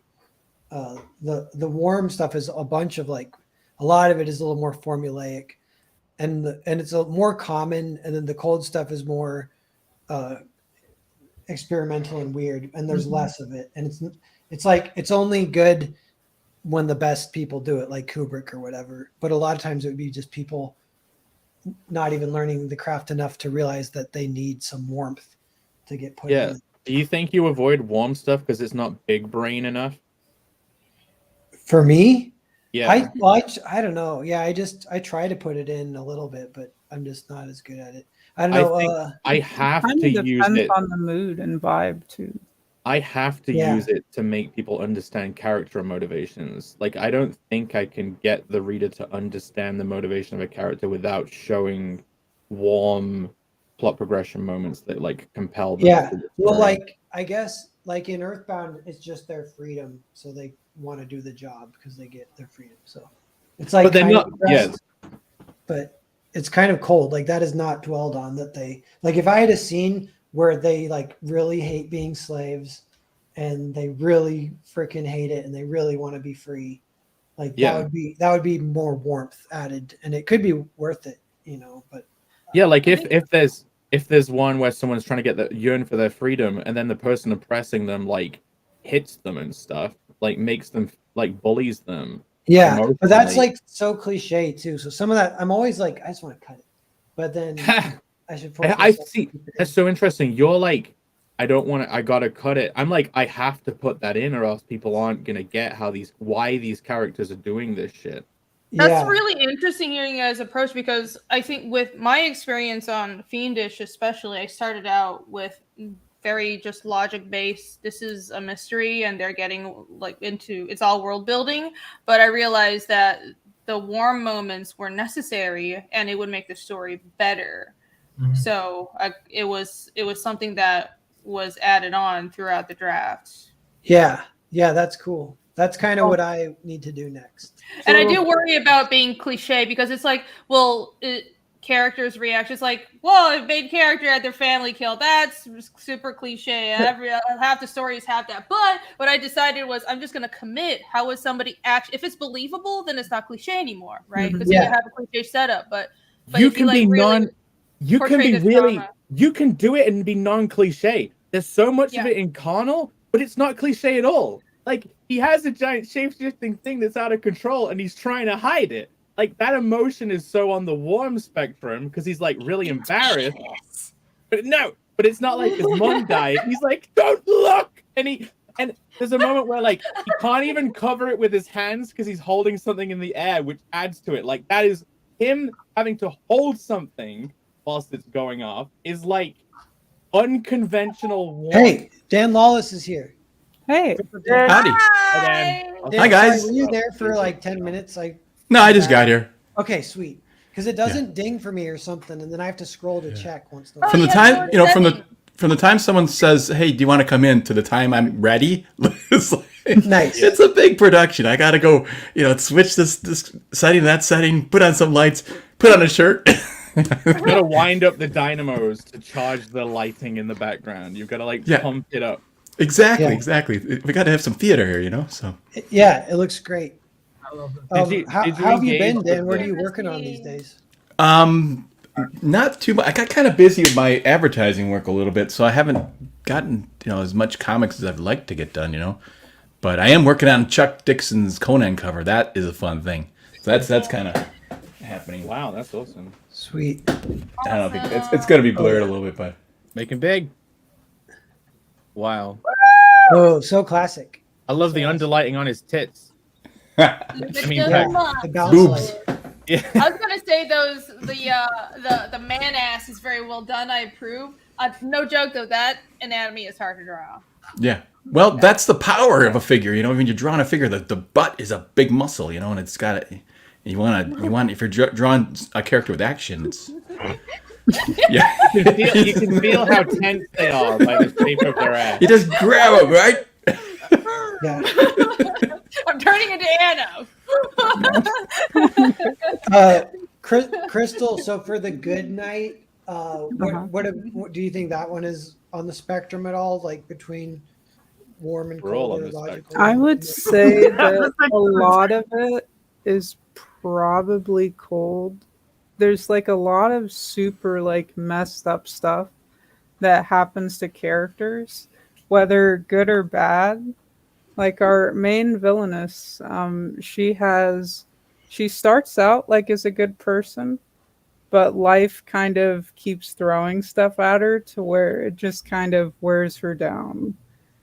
So that's kind of the way that goes. And even like Sir Alexander, my main character, he still has like really traumatic stuff that happens to him.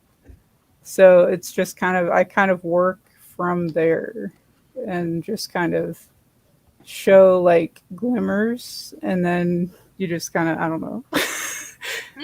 But that's kind of where I start. Nice. Is it Cool. still in demand? The Good Night Part 2?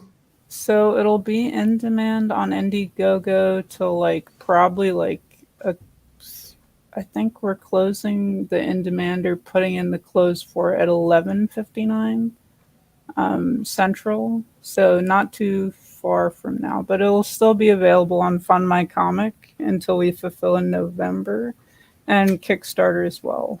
So Oh, today. those will be the only other two places you can get it. After So tonight the Indiegogo closes. yeah. Okay, nice. Yeah. Back. Mods Good, post pull some it up. links and he wants to Yeah. slip in As, on the as line. Dale Killen would say, bring it up. Yeah. Yeah, we can do that. And I was like, oh, I gotta share screens. God damn it. Can't Yeah. people just click links in the chat? It's like, no, you have to bring it up and people have to Well, talk yeah, about it. because you have to be careful, dude. Like, you don't want Narwhal's tabs to get like exposed. Why? Oh, What are you we've gonna seen do it now? all. We've seen it all. All kinds of weird stuff. Yeah, once you finish a YouTube, if you watch a video on Indiegogo, then it shows you all the recommends. Yeah. And even those, Yeah. I'm like, I hope I don't get judged. What are they? That's why I always share in private tabs because I'm like, I don't know, weird shit I've been watching on YouTube. I hover over the unshare button, See all my ready for when the anime. video Exactly. Or, dude, you have like NDA type stuff, and it's just like up on there, and you're like, oh no, don't click that. Don't click that. Yeah, look, Yeah. Phil's in the chat. We were right. He's still lurking. Yeah. Hello, we knew That's it. That's the twist. There we go. We got the twist we needed. The twist is his flight was canceled. Is your flight delayed, Phil? We were betting on that. Kind of, not really. Wait, his flight is tonight? Yes. Yeah, he left during the show to go catch an airplane. Hey, Rini, Honestly going who's fulfilling your comic, Rini? Is it Well Read Comics? No, RJ, Critical Blast. Oh, Critical Blast. Okay, I got something in the mail, and it came in a plastic Yeah. bag. Yeah, Is he that puts his? Yeah, that should be. That should be Fiendish. Okay. If it's Yeah. from, yeah. Okay, I might do a boxing video. That's what, or opening or whatever unboxing video. So You If should have it's gotten yours. an email. You should have gotten an email as well. yeah, okay. It's good I that he hope it's does that fine. so it doesn't get rained on. I know. I like that. That's idea. a way to go with that because it's waterproof. It's fantastic. It's gonna come through great. You know. He puts a Gemini in a mailer. Next time I'll Yeah. get like fiendish printed mailers so everybody knows. That'll be. Oh yeah. Let me It's spend not more that much money. more Yeah. expensive. Well, maybe just a sticker. You know, Yeah, on it. Really, maybe just a sticker would do the job. You know. Well, you- Yeah. That's what Vaughn does. Yeah. Rather spend it than give it to the government through taxes. So That's true. Yeah. Taxation is theft. Okay. The good night, everybody. Back to now. This is cool. Crystal, is this? How's that done? It looks photorealistic. So it's a mixed media approach. My artist starts out on canvas. He uses like acrylics, charcoals, about everything under the sun. And then from that point, we both take it into Photoshop and work on it and get it nice and clean and polished. So it's sometimes you can really tell when the texture starts showing through, and other times it's a little bit more smoothed out. It just kind of depends on the scene. Like this sort of like aerial fight scene here, we didn't have to change much from what was on the canvas as far as like Oh, cool. that panel, but It's we like a did lot have of to hours. change quite a bit. Yeah. We did have to change quite a bit with the dragons just because when you scan it in, they were kind of muddy, so we kind of had to go in and kind of digitally rebuild a lot of parts. Nice. Wow. That looks like a lot of work. Yeah, that's one thing I have to keep in mind with like I used to do this color pencil technique and I'd scan it in, but it always scans in with all the texture that you don't even see with your eye. Exactly. It's terrible. So I would have to go in and kind of blur things a little bit and fix things a little bit. Eventually, I just started doing it all in Photoshop. So Yeah. Lots of smudging, yeah, and like blurring for sure. Spot on. so the bear, Sir Alexander. Yes. He's Yeah, a knight at the round cursed. table. He's That cursed gets and turned turned into into a teddy and sent through time. Yep. Cute little guy. Oh, can you not get a physical copy of issue 1 anymore? So the only place that you can get a physical copy of issue 1 right now is the Kickstarter. Okay, cool. Yep. Kickstarter. How is that? Did that launch recently or how Yes. fast is- That was like a couple of days ago, I believe, like on Is Wednesday. that doing well? It's just started. I haven't pushed it a lot because I'm pushing the Indiegogo before it closes, and then Yeah. I'll kind of shift focus to the other two to give those time. Cool. Yeah, I'm curious to see if Indiegogo raises about 6K, then if the Kickstarter, if it's like a percentage of that or if it matches it or whatever, if you find a new audience, Kickstarter can it's kind of a different people perusing and stuff too. So Yeah, you do get some more of just it's a little people- bit of like experimenting to see how it goes over there. So Yeah, that's cool. Mhm. I watched while I was house sitting for my parents after I watched Lonesome Dove. I kind of wanted to not watch anything else because I kind of wanted to just think about Lonesome Dove. So I watched a Let's Play of Armored Core 6 that was 18 hours long. ooh, that looks Yeah. good. Yeah, that game looks sweet. Like, I don't know. This is kind of changing the subject slightly. I love guess. your low-key gamer nerd stuff whenever it pops up and you reveal that you like watch Mario Let's Plays all day. What Yeah. streaming service is Lonesome Dove going on? On I know. Tubi. Tubi. Oh, so you got to watch commercials? Yep. Yeah. No, But Noah's it- the only person who ever mentions Tubi. I swear he's sponsored by them. I love Well, Tubi. They have Good everything. like horror films on there too, and some Yeah. old action flicks. Dan, are you a fan of Lonesome Dove? I know I have never seen it, Oh, but what is I that? am interested in it though.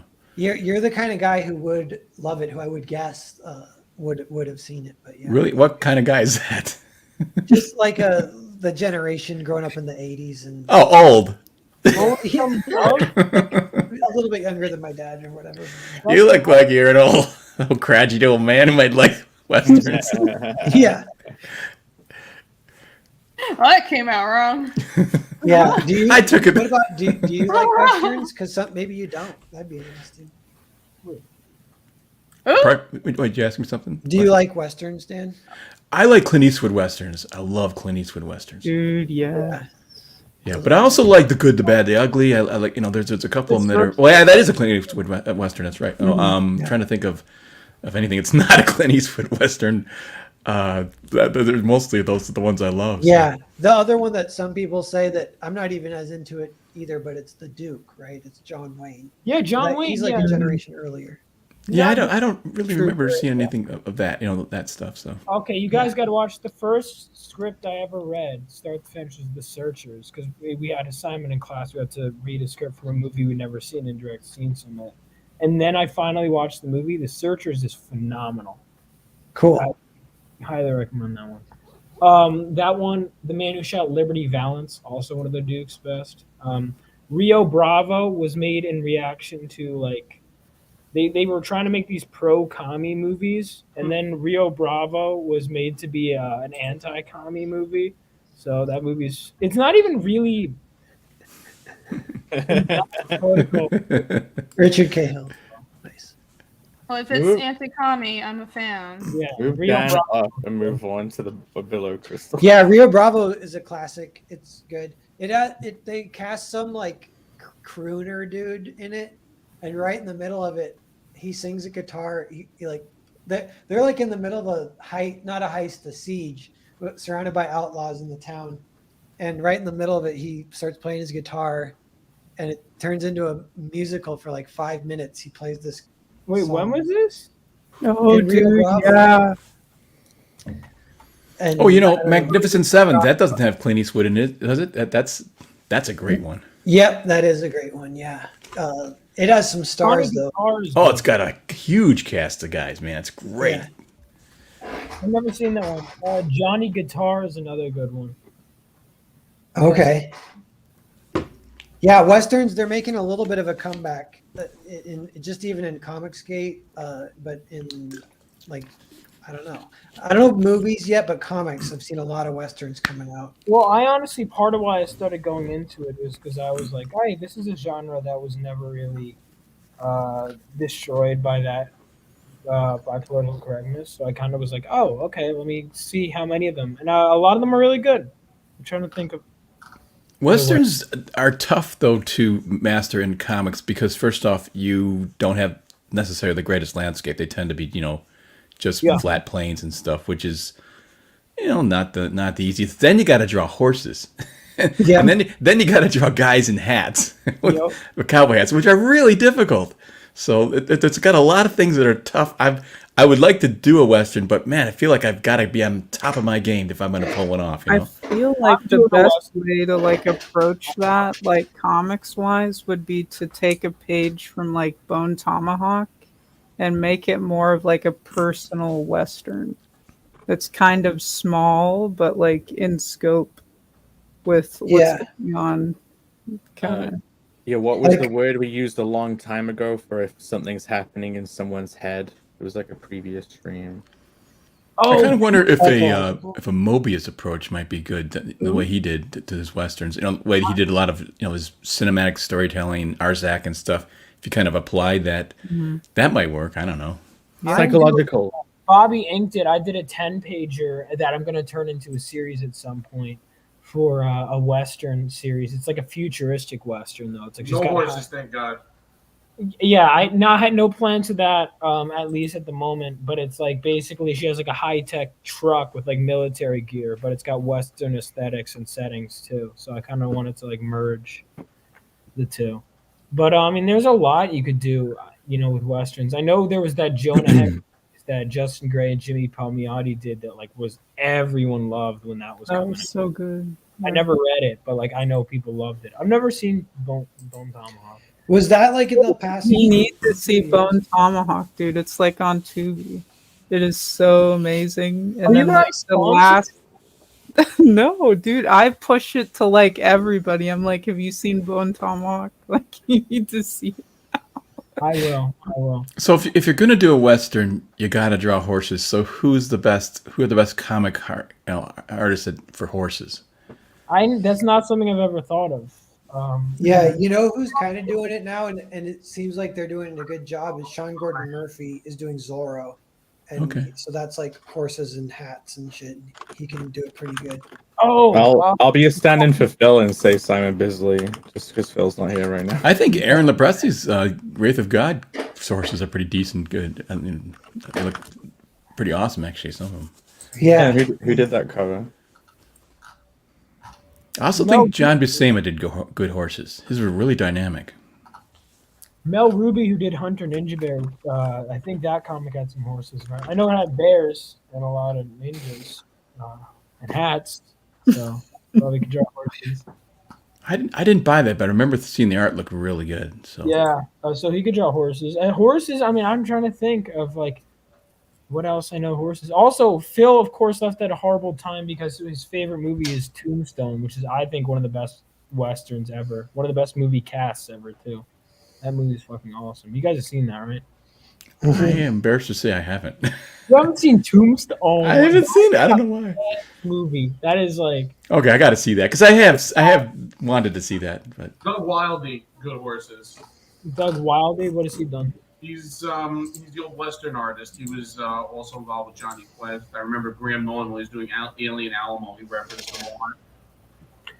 Gotcha. Yeah, I mean, I know the cast of. Hold on, I'm trying to find it. Tombstone. It's Kurt Russell. I remember Waltz for the Night. Bill Paxton died because I wanted to have that. It's probably the best performance of Val Kilmer's career. You have a warm connection to that thing. Okay. yeah. Sure. Well, I definitely want to see it. The problem is I'm married, and Oh, no, I'm just kidding. I'm just kidding. I'm just kidding. But I end up watching a lot of these chick flick stuff. Yeah, one for you, one for her. Yeah, I kind of, or we find stuff that's in between, that's kind of works, both So. What about Bull Durham? You ever seen that Western's one? gonna be hard to sell around then. Yeah. I'm trying to think of what else. Fistful of Dollars. That movie's great. I need to finish the Dollars trilogy. Is that a Clint Eastwood? Yeah, that was the first in the trilogy. Oh, Shane. Shane is a good one. Yeah. Shane's a good novel too. Actually, we read that. I remember reading that. Yeah, that started out as a book. Yeah. It's a classic book actually. I know it's not a Western, but Dirty Harry has a ton of Western elements. Hey, you guys read The Sixth Gun? Sixth Gun is a pretty good, contemporary comic.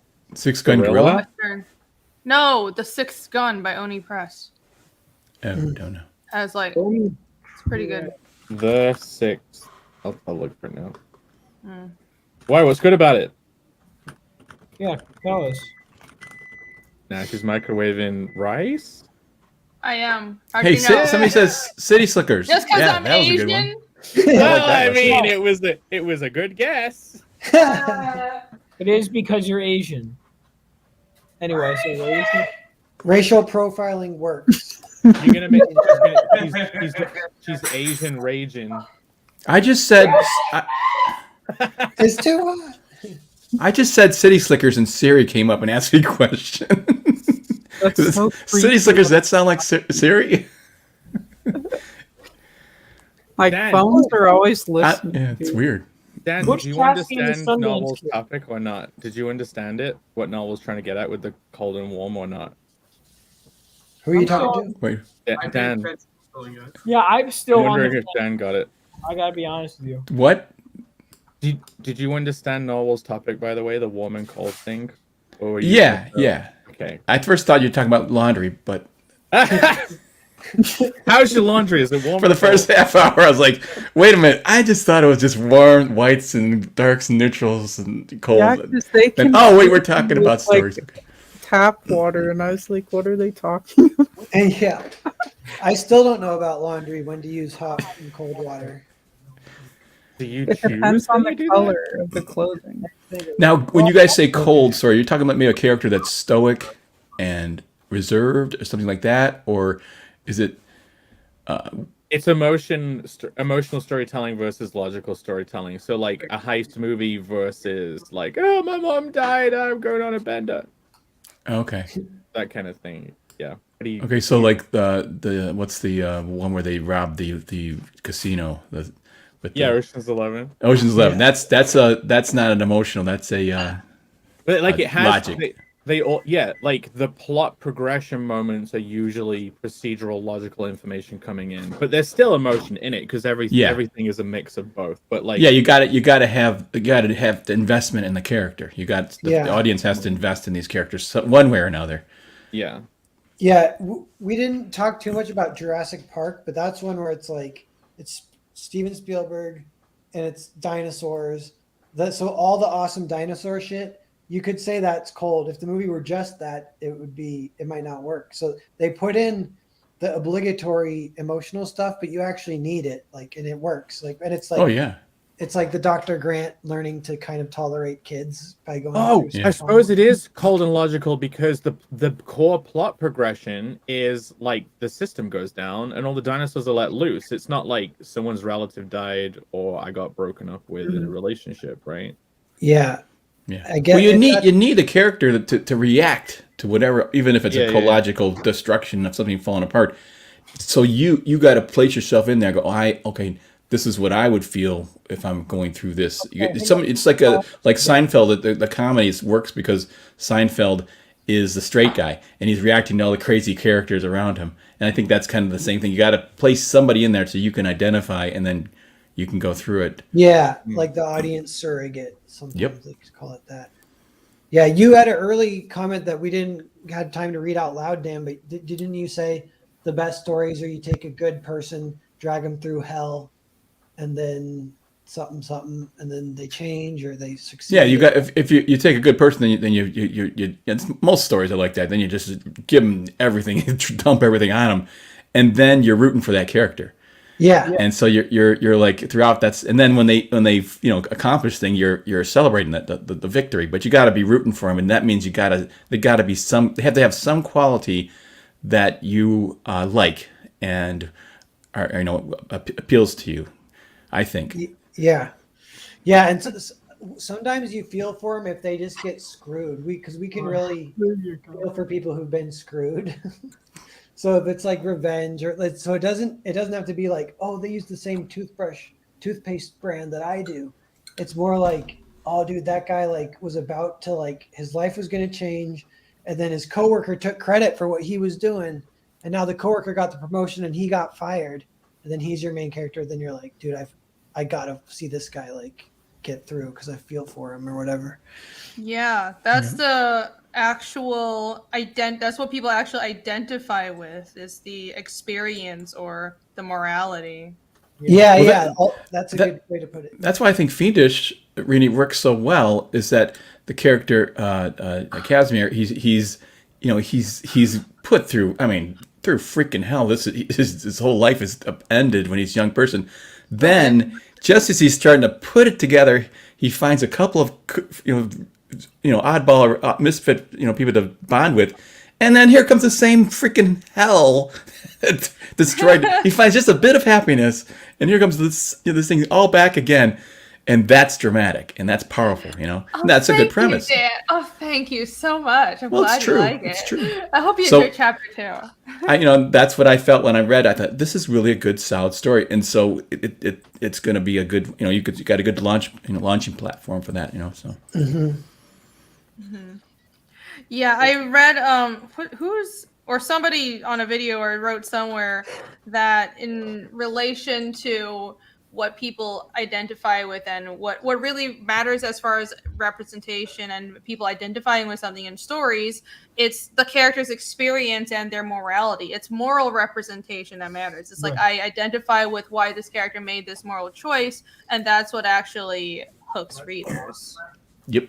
Not like it's more anything like else, the not action, of things they do, and that's when you start to. Yeah. The tricky part is how do you in a story, how do you establish that connection to the reader with your character quickly? Yeah. I've seen times that's when hard. they fail. I've found that the best way to do that is if you just kind of jump in like it's a roller coaster and they're just getting onto the ride and you're kind of not particularly catching them up, but they feel like they're in it The in real situation time. is already in motion. Like every single Always Sunny episode is they're already walking somewhere or someone's walking in it. Like there's already something in play.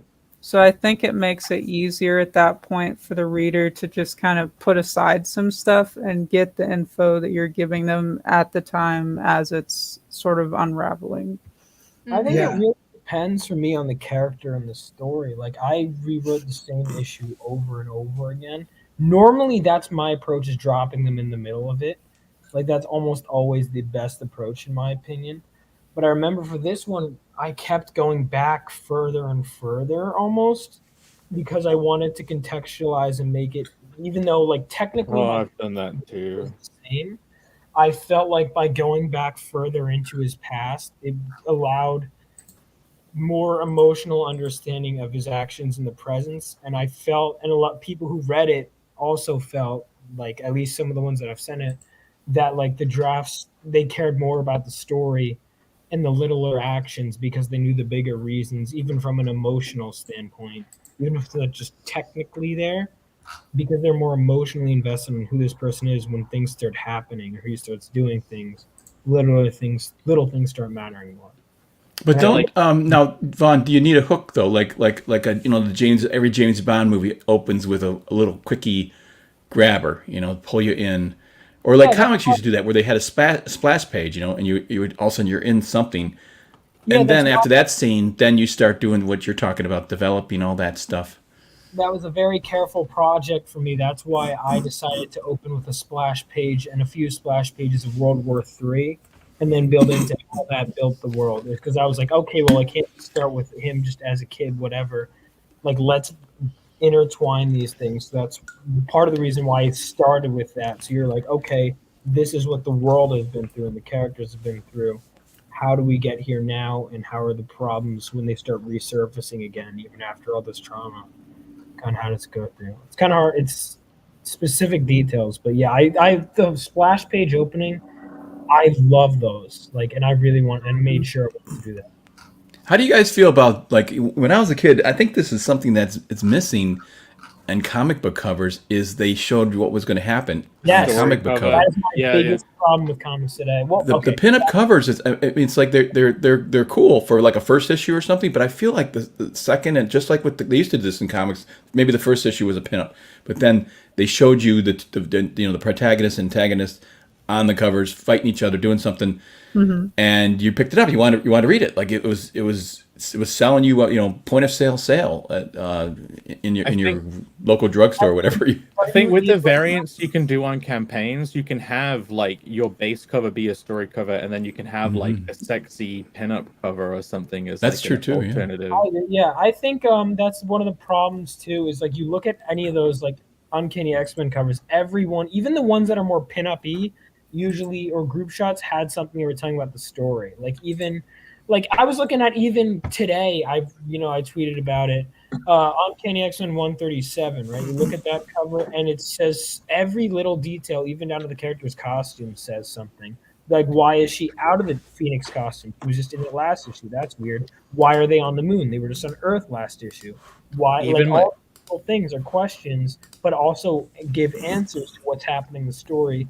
And what they don't tell you intrigues you to open the page. There are so many comic covers that go into the shop, and I'm like, okay, that's She-Hulk standing there with a white background.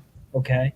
She's setting at a desk. Yeah, even if you want to do pin-up covers, you can still give them story. And I'm still doing that with the ones I want to do. So yeah, it's like no matter what, you should put even if it's a fake story, right? Like, just have a story on the cover. Like, a situation is being represented that they're in the middle of. Or at Well, least I the think the action, cover you know. it could be a pinup-y. I think if your pinup cover is done in a creative way, as long as it's not just like a Yeah. character sitting there pretty, it's fine. But it's interesting that you mentioned, well, with variants, you can make that happen.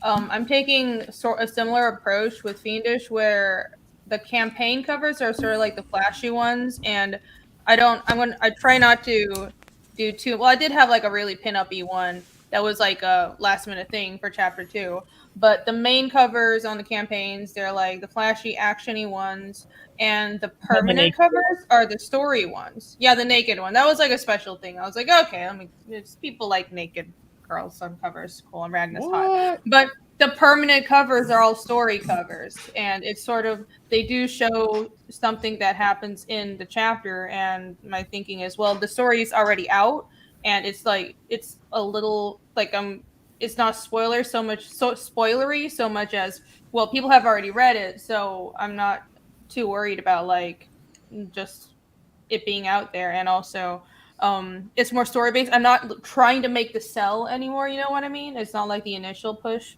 It's more, I don't know if that makes sense. No, that makes sense. Especially It's like worse if than Fargo. I'll get a pinup cover if it's. I mean, obviously, you know, if it's a hot chick, that's inherently going to be so. But then She can it's be in a like, story situation. Like, yeah.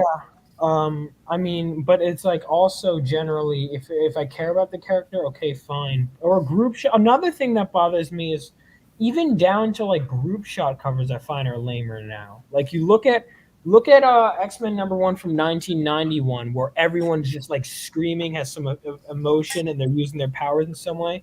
And then look at the most recent, or not the most recent, the 2019 one, where they're all just standing there in a group formation looking at the camera. There's no conflict. There's no story.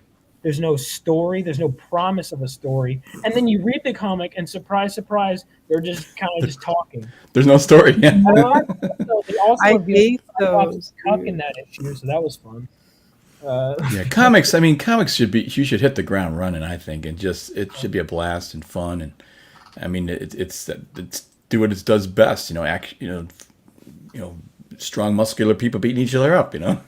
Well, I think it's good to slow down for a bit. I mean, let's not like. Yeah, you got to slow it a little bit. Yeah. Like Life Death, for example, that whole issue is just talking, but it's brilliant. Yeah. How about a comedy? What do you guys think of, like, in your own comics? What is comedy? What role does that play in your stories? I mean, just like in a movie, you have comic relief.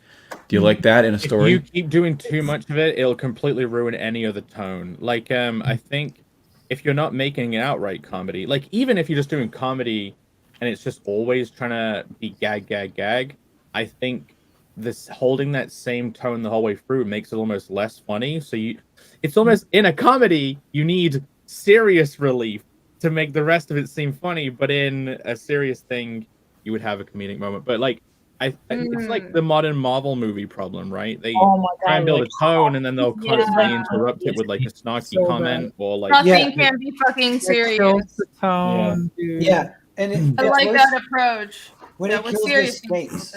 Yeah, because you want the stakes to be high, and you'll see. Yeah, some remember jokes. in the first Guardians movie where Drax was like the straight man and he was grieving his family, and now he's like a funny goofball. Yeah. He's like facing off against his family's killer, and he's like Nothing making matters. I'm like, what? Like when I was doing comedy, it's like my main character is a teenager, and naturally when he gets powers, he's going to be like goofing off with them a bit, and his friend's going to be like, I had a scene where he goes and shows his friend his powers, and his friend is just like, holy, like that's scary. He's like, I thought you'd think it was cool. It's like, no, dude, like go see a doctor. That's a problem. Like that was just a natural interaction I came up with. That just, it was like almost just me writing what I think the characters do, and if it comes off as funny, that's fine. If it comes off as serious, and other times that's fine. It needs to come natural. But it feels like a lot of Marvel movies, like, yeah, this scene doesn't have enough jokes. Can you just Yeah. Thor is almost a comedy when you look at It's some just of all the Thor Marvel stuff. movies are essentially becoming comedies. If you guys have read Fiendish 2, there's actually a good amount of comedic relief in Fiendish 2. It's like it hits the perfect amount of comedic relief. There's There's- one line I No, can't no, no. help it. I know, I but won't- it's just enough. The story It you're is. telling is what I'm saying. No, literally. So I was doing like dialogue passes towards the end. All the art was done, and I was like, okay, I need to like hone in the dialogue. I went through Jake, I went through the dialogue so many fucking times, and I was like, every single word matters. But you're right. I realized because Fiendish is such a serious story. I wanted to try and work in. Actually, I got critique from Mike Barron. He told me, well, your story logically makes sense, and it's like even the emotions make sense. It's not his exact words, but I think I understand what it means. But it's like what I needed to work on at that point was pizzazz, and humor is part of that. It's sort of like, well, I realized what that is the characters say things in a way that is like, yeah, that would be exactly what he would say, or that like the phrasing is really witty, and that's part of what humor is. So Is it kind of like a wink at your audience, like kind of like just to remind them that they're just reading a fun story? There's just something thrown in there to go, hey guys, this is a little change in the dialogue or something where it's really serious, and then you just throw in a kind of a bit of a snarky comment that just kind of makes it seem like that can be the way that it pulls you out of it, I because approach it. that can almost take you out of the story. Like, No, I didn't want to do that. She used it to convey character, like, again. Yeah, it was more of a it was something Casimir said. I have a very serious character, but it's like, well, you'll say it's all the characters. Originally, I was thinking, well, even a character who's very serious, they could like make fun of people in a way that's serious funny. characters are the best ones to make crack jokes. Yes, sometimes there are, because what they can do is they can point out reality in a way that's funny because they're so blunt. So I was like that's what things can do. The sniper from TF2, like when they're doing the TF2 comics, I know that like Jay and Eric that wrote them, they were like, we don't know what to do with the sniper in TF2, and he has like a whole ridiculous character, and I'm like, he's really serious. They're like, we don't know what to do with him. I'm like, it's the best thing. He can come out with like a random comment that he thinks is normal, but everyone else is like, geez, this guy's a psychopath. Like, can a villain a villain be comical? Can he be funny? Yeah. And the snarky way I feel like would be really great. Feel good funny, right? It depends. Or is there a danger of then is there a danger then losing the evilness of the villain? I mean, the Joker, like, let me give you an example. I mean, do you think of the shit he does? Like, okay, if you really look at it through his lens, you can kind of go like, that's like that, like for like, there's shit where you can go, that's like, fuck, that's kind of funny, but it's like you don't want to laugh at it, but you're like, well, that so kind of like funny in a like the fucked dark up humor, way. yeah. Also, Marumi, I'm not going to spoil it. I'm good with spoilers, guys. I won't spoil my books, unlike other people. I don't think I spoiled your book. Did I, Reedy? No, I think no. I haven't. I'll spoil it when I get it. No, I'm kidding. I won't spoil it. Don't. You're evil. Yeah, the villain. I mean, yeah, I'm trying to even think of Disney villains. They can be entertaining, but they're not like ha funny. Do you know what I mean? Not likable still, but or something. I mean, that's what I'm saying. Walking that line where you don't want your villain to be liked more than your hero. Yeah. Hades from Hercules. It was like, funny, but still dangerous. That's a good one. Yeah. Hercules. Yeah. Oh yeah. Yeah. Talking about the Wasn't it- comic relief, it makes me nostalgic for Jar Jar Binks, but I'm pretty sure I hate it.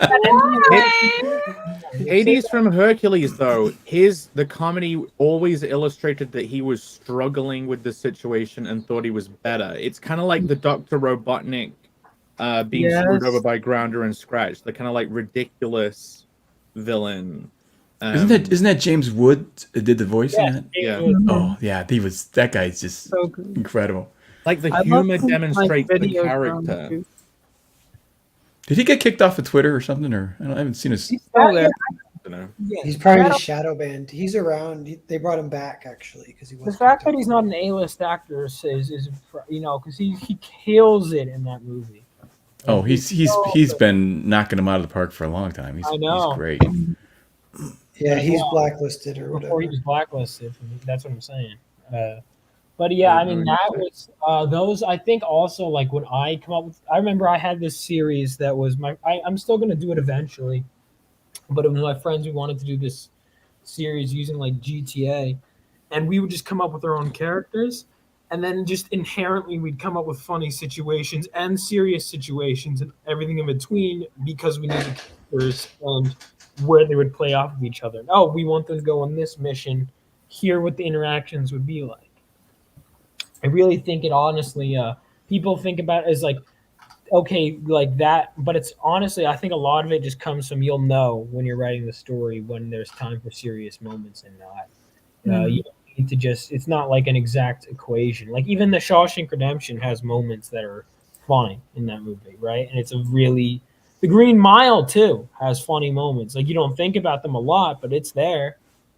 It's absolutely there. Yeah, like when the mouse dies is really funny. The mouse doesn't die. When he's That's the having whole dick point of the pain, that's oh hey look. So how do you guys actually think your stories through? Do you just Well, I've just you looked at- just start Funny. typing away? Do you just sit there in a chair and close your eyes and imagine, or what do you do to kind of actually do that creative thing, that moment? The last thing I wrote, I was trying to focus a lot on novels interactivity, which is like thinking of elements that you can present to your audience that they would know are going to collide in the future, and then kind of like straddle them. So like you set up another one before you pay off the main one, so it's like there's always a plate spinning, and it was like thinking of that, but at the same time, I knew where I wanted people to go. Like I knew where I wanted it to end first. So I almost did that like Mark Millar thing of knowing where I wanted to go, and then I'm like, okay, but so how do I do these straddled spinning plates to get up to there and make it? But feel I'm actually like... asking that's an interesting question, answer to that question too. But I'm actually curious about what people actually physically do. Like, do you go walking? Do you sit at a table? Do you lay in bed and think of these? Where do they? When and where do your ideas hit you? Lie in bed with my eyes closed, facing the wall. Are you serious? Because that could work. Yeah.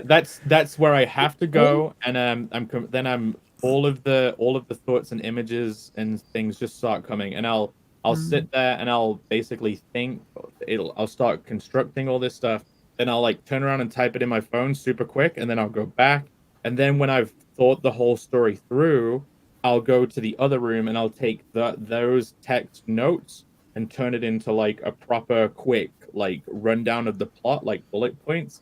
And then I'm like, that is done, and I can put it to the side, and then I can like ruminate on it slowly, read it back later. And then because that's kind of what I do too. But and then what I find is then it's like on a walk or something. Once the stuff's all down, sort of, I'm out for a walk, I'm riding my bike or something, and I'll get the solution just pop into my head. Like, oh yeah, that'll work, because I've been thinking about it. It's like you set the table and it's in your mind, and now then all of a sudden the solutions sometimes to these problems it's like come. Phil with the shower, and it's like most solutions can come to you while you're sitting on the toilet. If you have kind of like physical activity that you're already locked into that kind of like takes over most of the work, and you have time to just idly think whilst not like really having to try, like walking, showering, going to the loo, cutting the lawn, waiting in a doctor's office or something.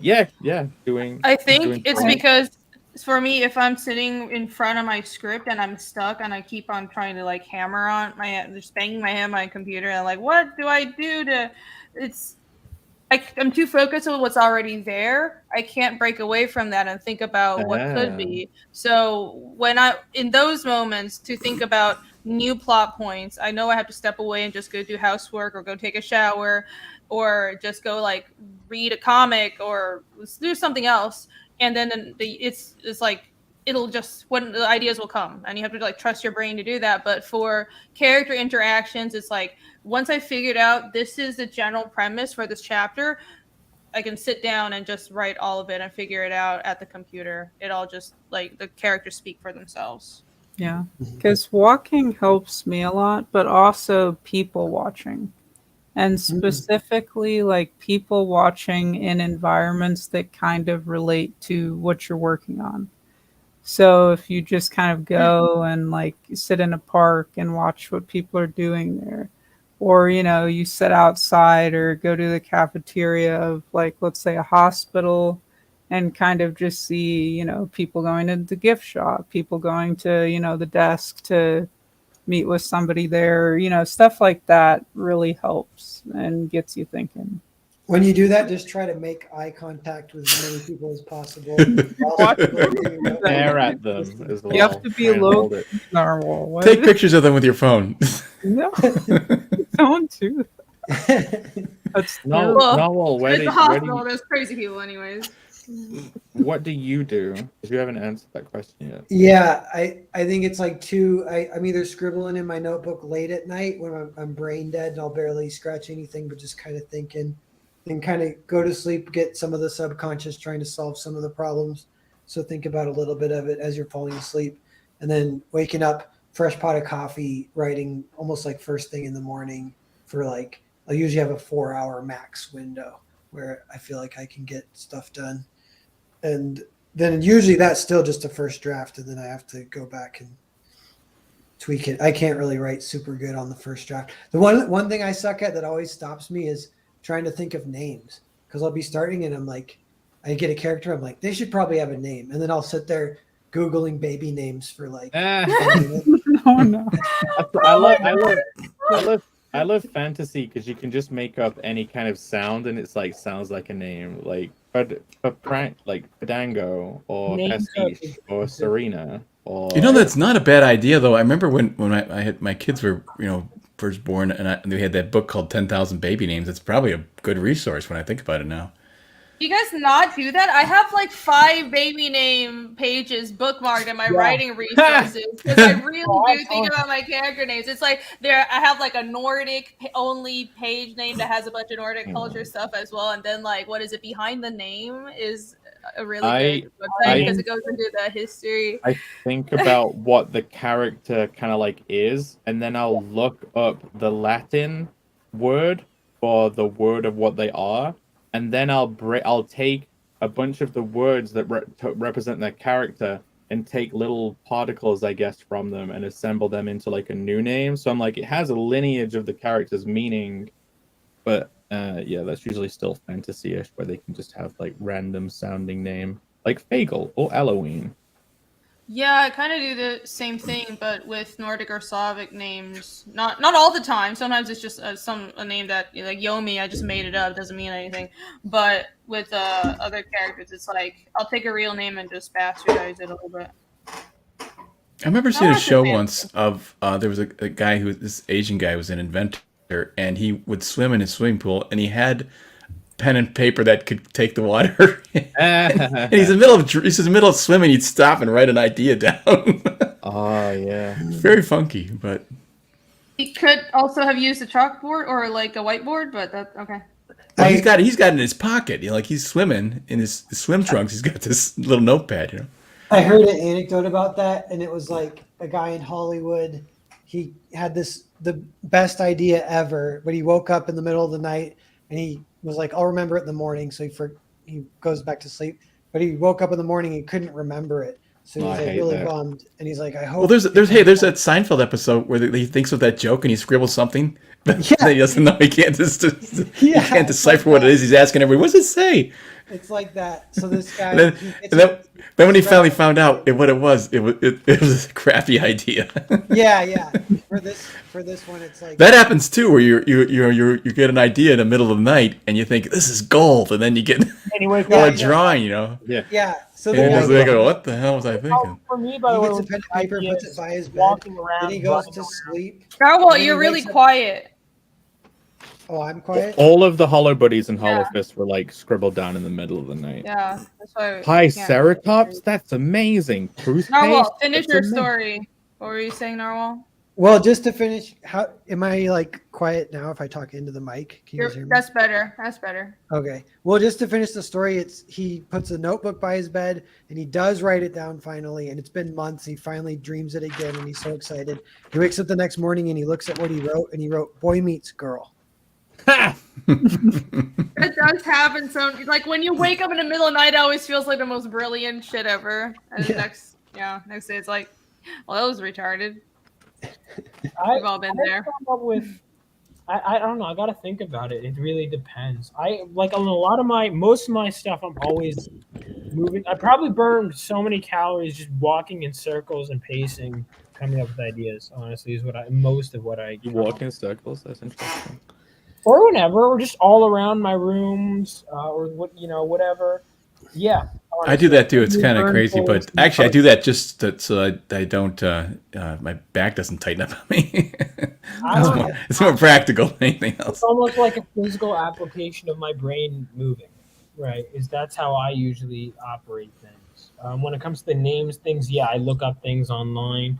I have a list of just names in my phone, like good names, whether they be character names or names I like in general, or names I want to use. Sometimes even just a character name comes to me, and then if I end up going, it's not really a good fit for that character, I save it, and maybe it'll be for someone else down the line. It really it does depend. Often, like if a character is of a certain ethnicity or a certain background or certain, like even for example, like when I was writing something for Bobby, he was like, I wanted a distinctly American name. And so I go, okay, what are the most classic American names? We go through a list of like 300 or whatever. And it was this, no, this, no, this, no. Okay. And that one, maybe write that down. And then finally we get one and it's like that. It really just depends.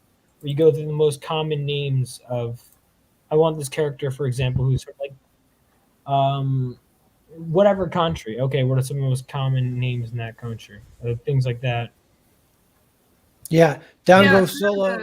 He says, how do you come up with your name? I've been looking up words that describe the character in a variety of languages, then base them off that. Hey, that's cool. You know what has great names is Star Wars has great names. Your setting and where the characters are from also plays a part. Like if they're not, like normally if they're American, I can just kind of really anything goes because it's kind of like, I have my basis of names that I know, but if I'm venturing into a character who's from Japan or whatever, then it's kind of like a different ballpark that I got to jump into.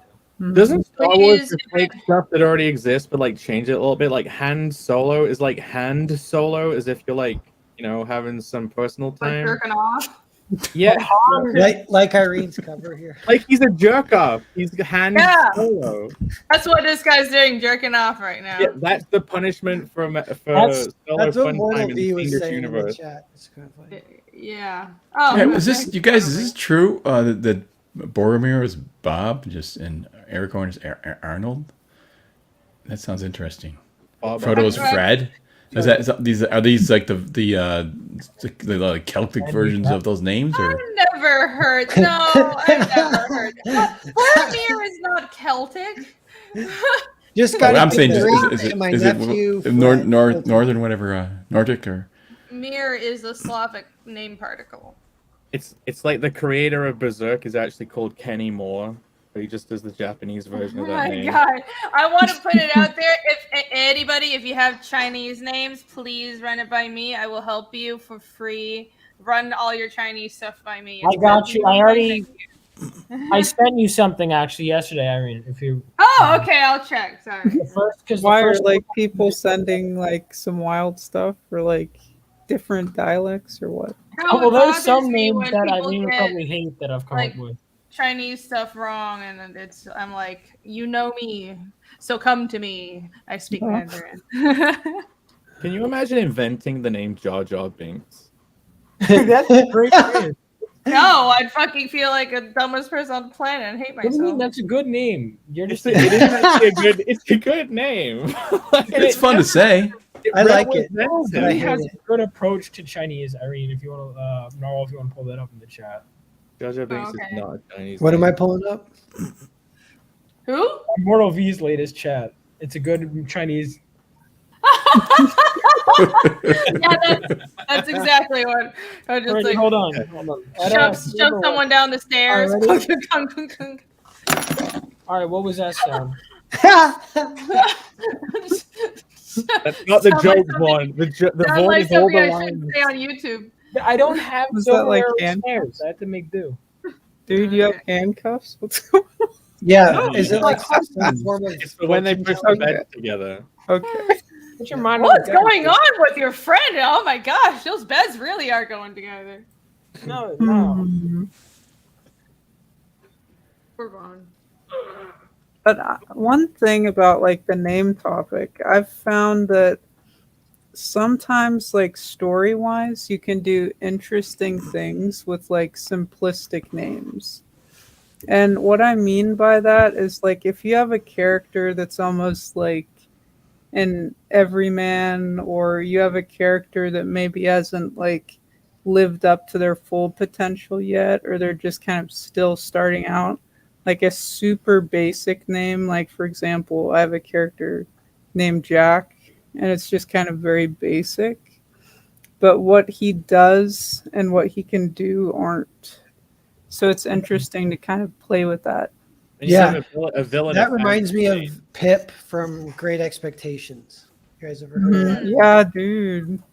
Yeah. Exactly. You know, And my the attitude fantasy towards names. comic names is I try to think, would a kid want to say it? Like, if a kid would want to say something like Cyberfrog, you know, a kid Yeah, would like like playing to say it. action figures. Does it sound like something that they would, you know, Spider-Man, you know, Superman? Yeah. There are all these words that I think Shadow, a lot of people need to think sometimes when you're creating a character. Would if a kid would like to say it, and everybody's kind of want to say it, you know, it flows off the tongue. Oh yeah, I have a list of especially superhero Johnny Quest. or villain names. I have a massive list of, and sometimes I come up with names before I come up with the character, and then I come up with the character around the name if I like Yeah. it. And sometimes I come up with the character, and then I really obsess until I find the right name. It really depends. Chris Comics had a good take on Jaja. He said, Jaja, I got two jaws, and when I clink them together, they go clink. Jaja Binks. Oh, you're fired. It would be interesting to know the origin of that name. Like, how did you think of that? That was Yeah, two jaws to hit like them with each think other. They is- clink. Look at They Bang clink. There. head against There. the wall until he came Yeah. up. So instead of Jaja clinks, it's like Jaja Binks. It's what he does. He just takes like a word or a phrase that's already a thing and like changes a letter. Yeah. No one's ever pointed out Hand Solo before to refer to him being a jerk off. I've kind of never- ruined that one. Thanks, guys. No, you realize like He used to be cool. Now Now he's So Han sad. Solo. oh man, poor guy. well, you know, like Han is also a name, right? Yeah, Sure. Yeah. It's Hans is the It's name. one letter away from Oh, Han. Han is a name. I know. Yeah. That's why it's a good I one. don't know. I'm gonna run and get a snack, and then when I get back, if it's dead, we'll end it, but maybe we'll go a little bit longer. Let's kill it. Okay, everybody kill the stream while he's gone. All right. Yeah, dead ass. Someone I say wanted- something controversial, and we'll immediately have to go off air. let's find more classic characters everybody likes and ruin them. and ruin their name. Ruin them for life for people. Yeah, think of Star Wars names. What is like Qui-Gon? Well, there's Princess Leia. That there you go. Don't you, it's like she's the Oh, princess. Leia. Don't you want to Oh, lay wow. her? That's totally what it is. Oh my god. That's what it is. How about the fact that we have Lay the all princess. these names, and it's like all these space things. I love the fact that it's just like you'll have it'll be like Jar Jar Binks or Qui-Gon Jinn, and then it's like Luke, or Yeah, like Qui-Gon Jinn is like a Oh, gin yeah. and tonic. Obi-Wan, and then it's like yeah, and then it's like Anakin, and then it'll be like Ben. That happens sometimes though. I noticed it's almost people come up with their main characters' names first. So it's like a lot of main characters have kind of more boring names. But I think that's better. That's almost better writing than, especially with fantasy, you don't want to go too wild. Like this is Silver Crystal Dragon Boy. That's All right, They're- someone it's trademark like too it. try hard. Next IP. Super Crystal Dragon Boy is Rainey's Yeah. next breakout IP. It is. Obi-Wan Kenobi sounds like a samurai warrior, really. Kind of looked like one too, actually. I find like coming up with first Obi-Wan. and last names together. It depends. Sometimes I come with one or the other, but then there are once in a while where it just hits me a name and I'm like, write that down. Yeah, I think similar to how you have superhero, like a list of superhero names. Actually, fantasy is similar.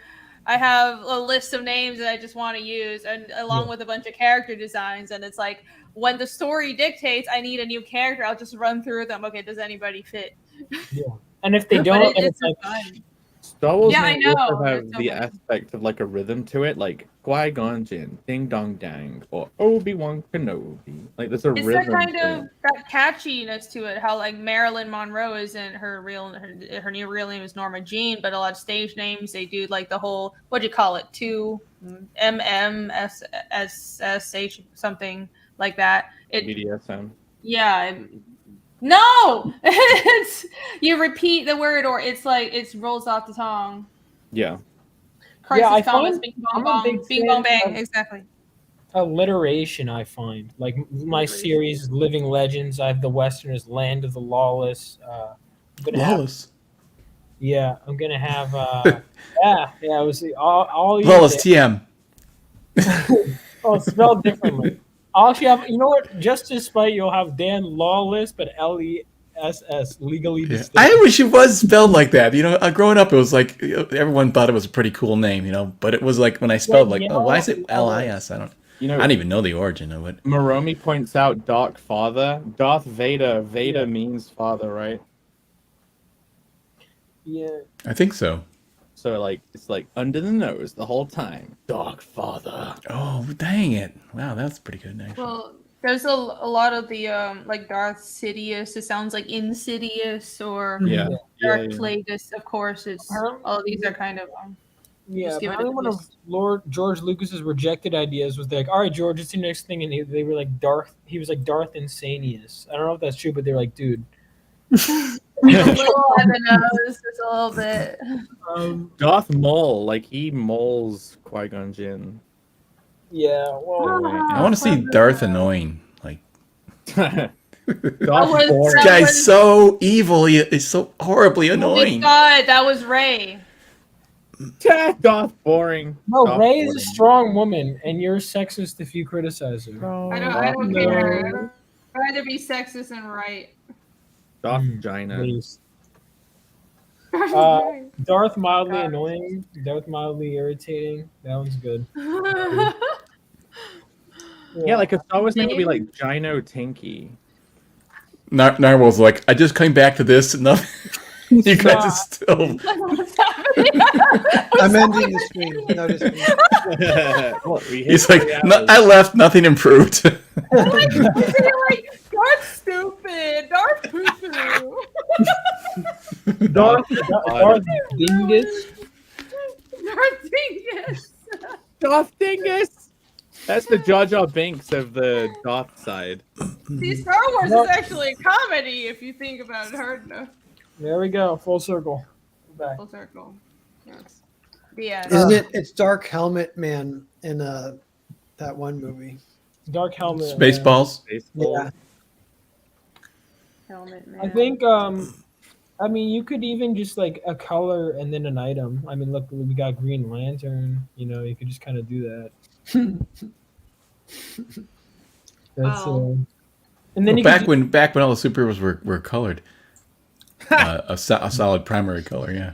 And now, no, why would we have that? We could have the Snyder cut and it just looks like a fucking drab, unsaturated mess.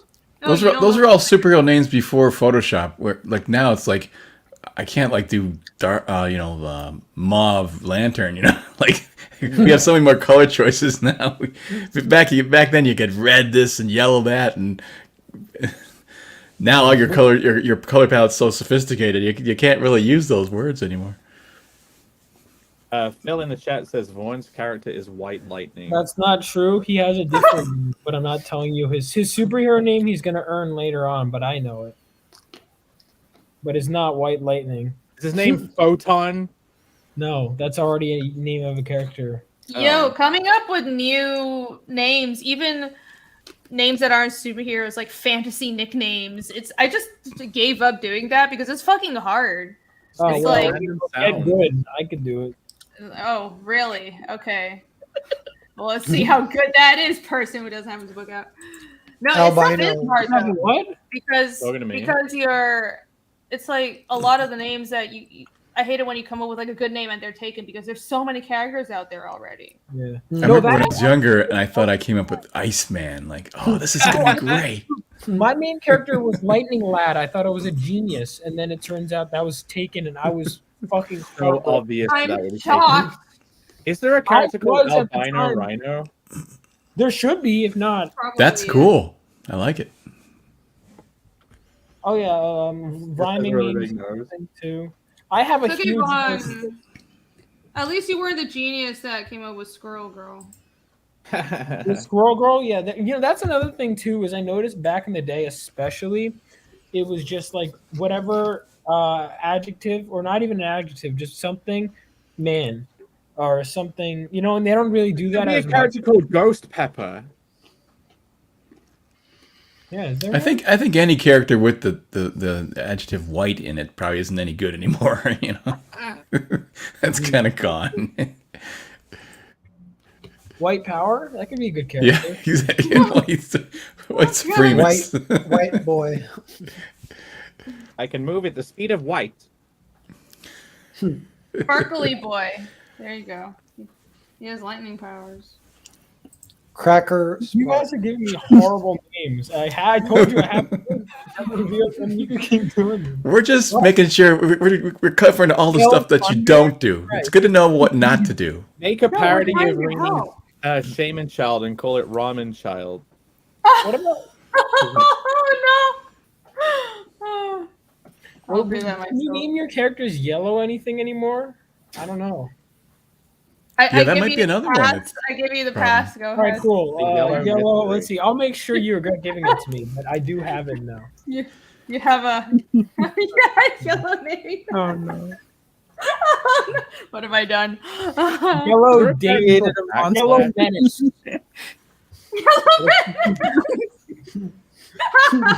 Yellow Invader. No. Yellow Insurgent. Now, Danky Frankie says mayonnaise master. There's a lot of wrong with that could be a one. good villain. So many things. Give me gold. I'm gonna. That's a villain. Yeah. The Yellow Barrel, Richard Gales. Oh my gosh. Why does people keep saying that I'm like a nice guy? I'm not that nice. I'm Stop bullying Vaughn. Then. I keep getting that. Like, what am I? I got to be mean or something to people now. Jeez. Yeah. No, don't let the internet and YouTube Yeah, don't corrupt your become good more heart, mean. There's enough man. of that. Yeah, but I'm saying if you know me, I'm not that nice. I'm not. I don't know where this is Well, coming you're from. nice. This is your You're- PR, Dan. You're nice for YouTube, and you're nice to your friends, and that's what matters. All right. Maybe it's just your We tone all of we all voice. know you've got fight in you, Dan. You have a nice How tone. about we got a character named German Man, and he's German? I think that would be a good idea. German. He's German man. I'll pass. He infects people with his germs. Yeah. But he's also German. The best idea you've ever had. Thank you. I strive to be better every day. That's Like nice. that reminded me That's for rude. like no reason at all, but like that Osmosis Jones movie Osmosis with like Jones. Molly Shannon. That is a good name. Whoa. See, somebody just said I got the goatee. Like I got the fork devil kind of beard coming in here. Like, I mean, that's evil, right, guys? It is. It's very Definitely. All You're right. the evil I'm universe. trying, you know. Yeah. Yeah, see? Trying to think of a parody of Osmosis Jones, and all I have is like Yeah, you're Uh, evil. Parkinson's. Why are they saying you're nice? Yeah. Well, I'm working on it. I'll get there. You got a Vincent Price kind of aura to you. Well, that'd be cool. It'd be cool to have Vincent Price voice. That'd be cool. Most of what I realized with my names of like characters, whether they be superhero, villain, or just code names, I write down everything, and I know the vast majority of this list is dog shit, but even then I could just have a character to kill off or a joke character. But most of it, every once in a while, I'm like, that one's really good. I really dislike superheroes' normal person names, and whenever they refer Oh, to they're each other, mostly as two normal- first names. I know. I really dislike Bruce it. I think Wayne, Clark Kent, Dick Grayson, Tim Drake, Barry Allen. You know, most of them are just 2 first names. Hmm. I don't really do that as You much. George Charles. There we go. Dave Sarah. Dan Jake. There you go. New Say character. Bland Jake. No, Dan Jake. Dan Jake. No, Jake. There's an awesome name from Red Dwarf when they think they've gone into the real world, but they're in a hallucination. And Crichton becomes like a traffic cop called Jake Bullet. I just thought Jake Bullet was an awesome name. And they're like, Jake Bullet, I must be some kind of cool policeman. And they're like, no, we'll bet you're in traffic. And like he is. He just pulls people over. Hey, Phil's trying to help me out. There, thanks, Phil. I'm a little more people like that in the chat. I can get there, you know. We can change your reputation. You know, if everyone could just help me out and stop saying this I think we can bullshit. change reputation. When Nice you guy guys speak stuff. of this stream, say Dan came on and he was such a dick. Yeah, exactly. Exactly. Ben, I was like, Dan was yes, so mean. Oh my gosh. the meanest guy I ever met in my life. That guy's just mean. Never coming back. That guy don't take no shit, let me tell you.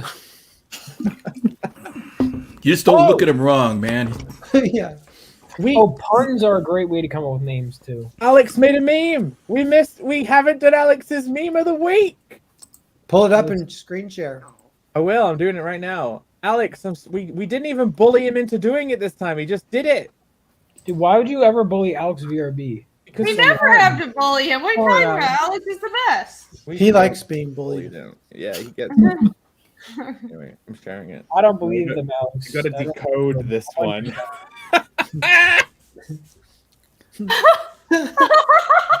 Okay, what is happening now?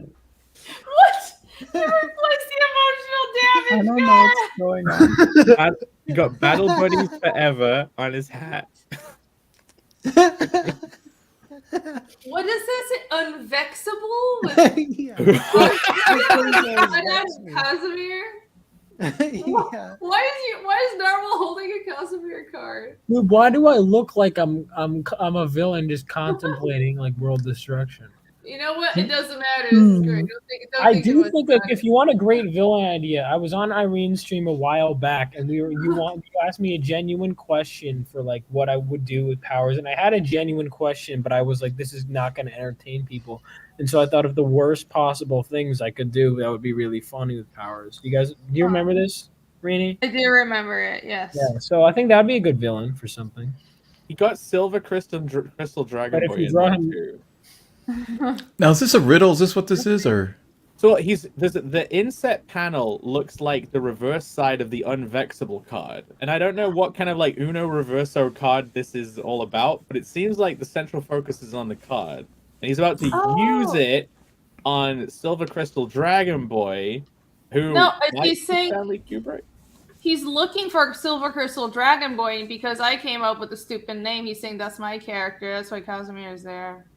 And the context is he has a battle buddy somewhere that he's doing battle buddy stuff with. Oh no! The reverse of the card is what he's looking at in the inset panel with emotional that's- damage, and it's hot. Okay, I'm Exactly what I just said when you weren't listening. No, I never listened, Jake. I'm glad you figured it out. But No, why the snowflake? Is there something there? Like is that part of it? I guess it's the cold, hot and cold. See, it was a fire. on Oh. the damage side. Oh, Okay. that's awesome. I wonder if that was like intentional. We're working together. We're Yeah. figuring it out. So the warmth is the emotional damage you inflict upon the viewer, I'm a And little the- slow. and the cold is the unvexable logic. Yeah, because I always say that stuff vexes me, and so something didn't vex me, or something is unvexable. I think I've we're been- thinking too much about this.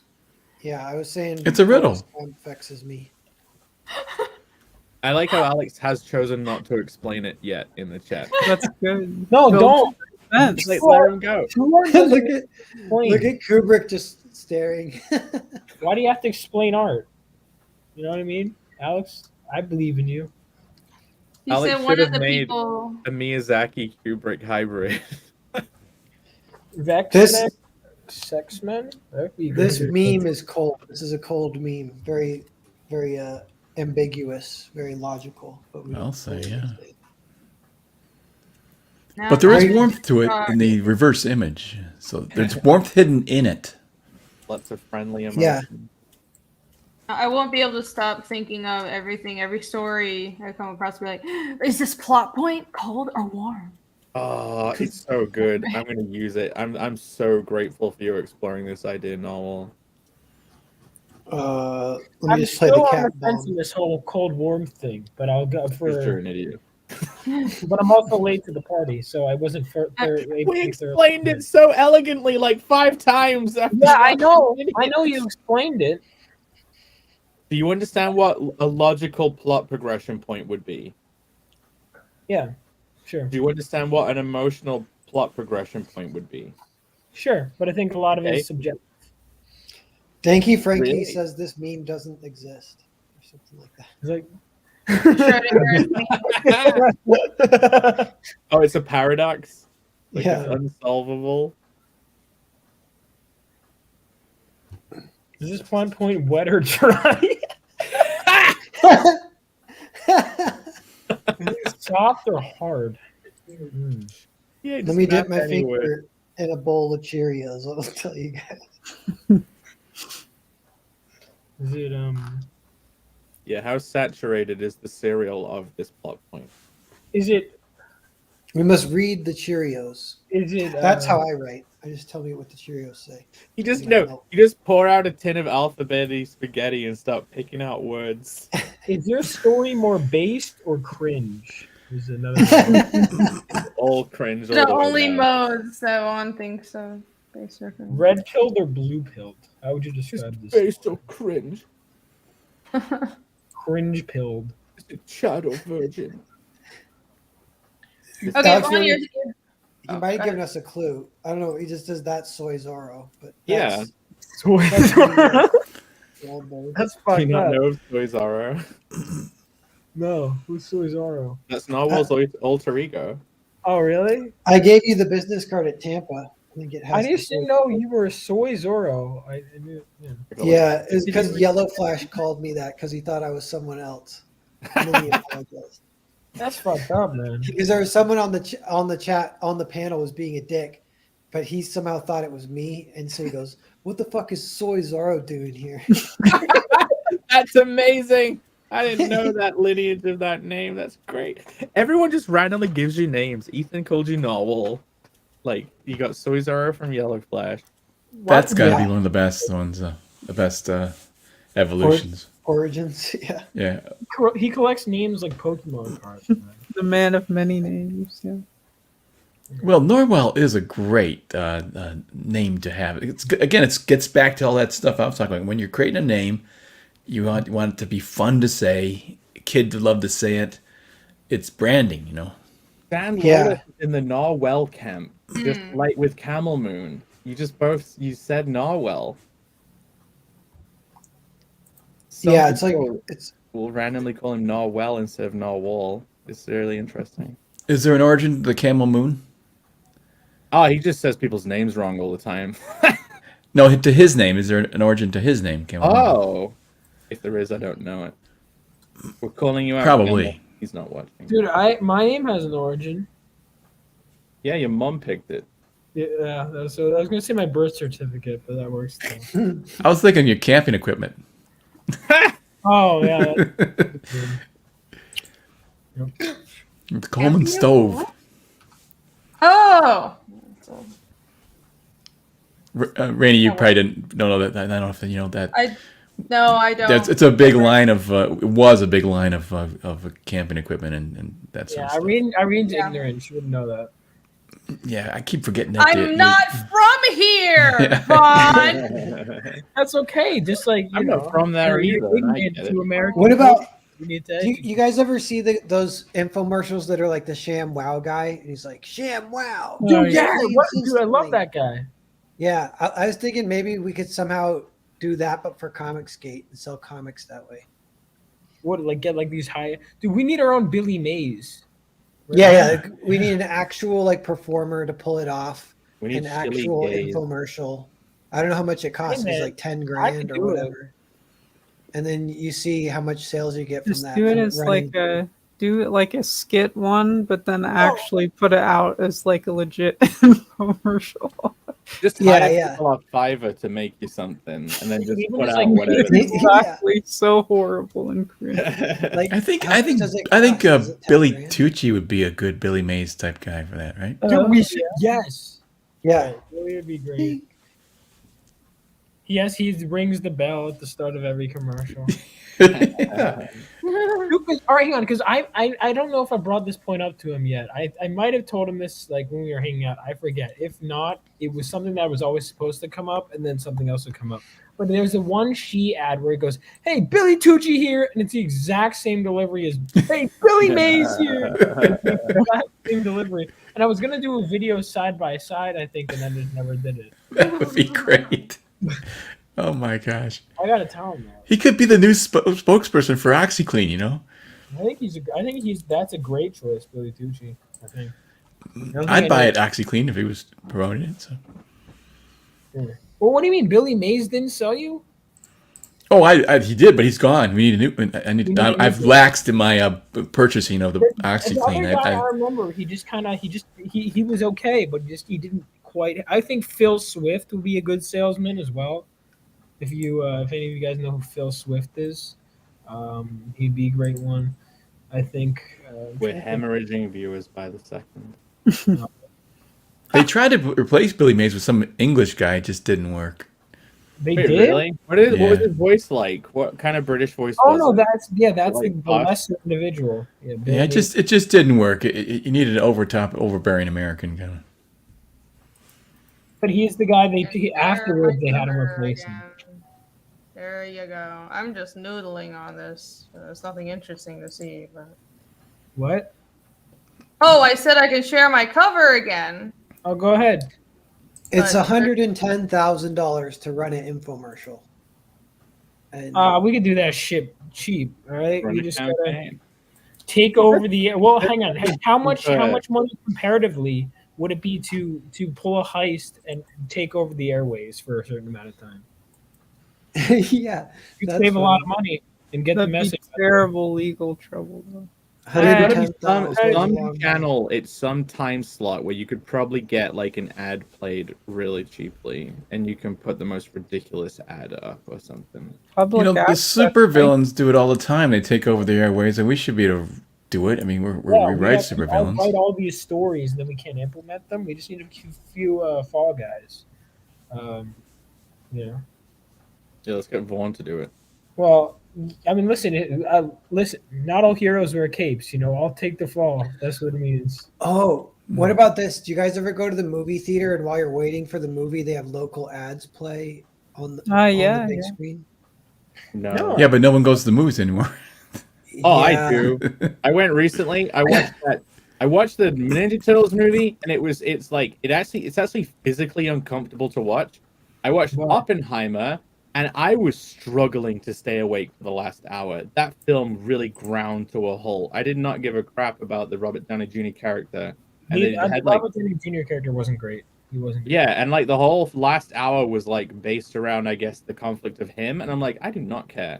And then I also watched Barbie, and Barbie is a film made for like 34-year-old men. And it was very funny. 34-year-old men. Men? Yeah, it's not a woman's film and it's not a kid's film. It's kind of I would funny. agree with you. I am still On so that confused. Parts of I know women who've loved it. So Oh, really? yeah, All the women I know who went to see it hated it. okay. Interesting. Down Goes Soul says, could you also show my character design again? I just like seeing it. Rini, I think he's talking to you. Oh, sure. Now, when you guys go to the theater, because I really don't go as much anymore, is it packed? Is it full? Oh yeah, like the Alamo Draft House that I go to, depending on the film, you know, like it is packed. Like Oppenheimer was. I can't think of the last time I was in the Barbie theater. was sold out. Okay, maybe Yeah. like Barbie. Yeah, I can't think of the last time I was at a theater where even Horror a big movies are film pretty busy. where it was The films full. I've been to watch when I've tried to book tickets, the most of the seats are usually taken as well. But I mean, the price of a ticket is about nearly the price of the monthly subscription thing here.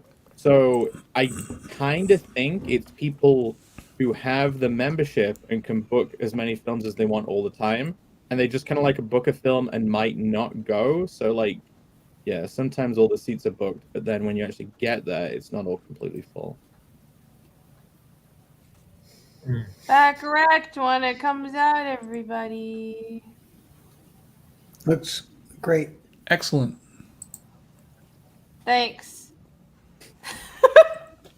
Doesn't anyone else care? Like, I'm like, excellent. Everyone's like, yeah. No, It's fine. It's fine. I was speechless. No, it's great. I was just staring at the design, honestly. No, it's fine. I don't need my ass. Okay, we're all just like falling asleep, I guess. Dango I'm, Souls. I'm a little tired.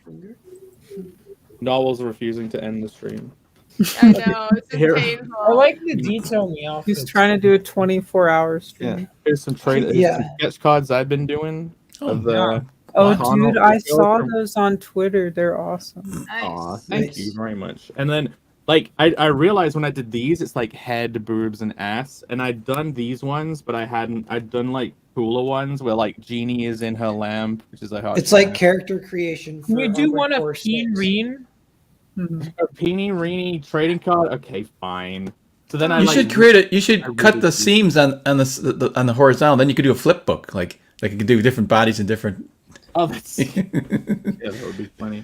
I'm haunted by Alex VRB's meme, by the way. I can't stop thinking about it. You're trying to it's solve trapped in it. your mind. Yeah. It's vexed you. Yeah, it vexed me. It has it vexed you. Do you like the cute hedgehog card? Hold on. What is? Everyone's Let's like do a round. Oh yeah, that is good. everyone's like he's a fox and not a hedgehog. I'm like no, he's just a stylized hedgehog. What should I draw him like this? Very cute. Click, I click, Like also- those click. sketch cards, Jake. I also got a delivery of original art today. Like I did a whole stream about it, unboxing it. I got some new art from Jay Krager. Look at this. It's Link versus Ganon. It's Oh, like that's badass. it's in the style of the Samus versus Prade one. Like so that's Link versus Ganon. Cool. And like and like he's got all the zipper tone and like look at it all like scratched away on the bottom of Does his cup. Jay Krager do sculpture too? Yeah, well He does. He owns one of them. Hold on, Yeah. I got another one. He's so good. It's like Mario and Bowser.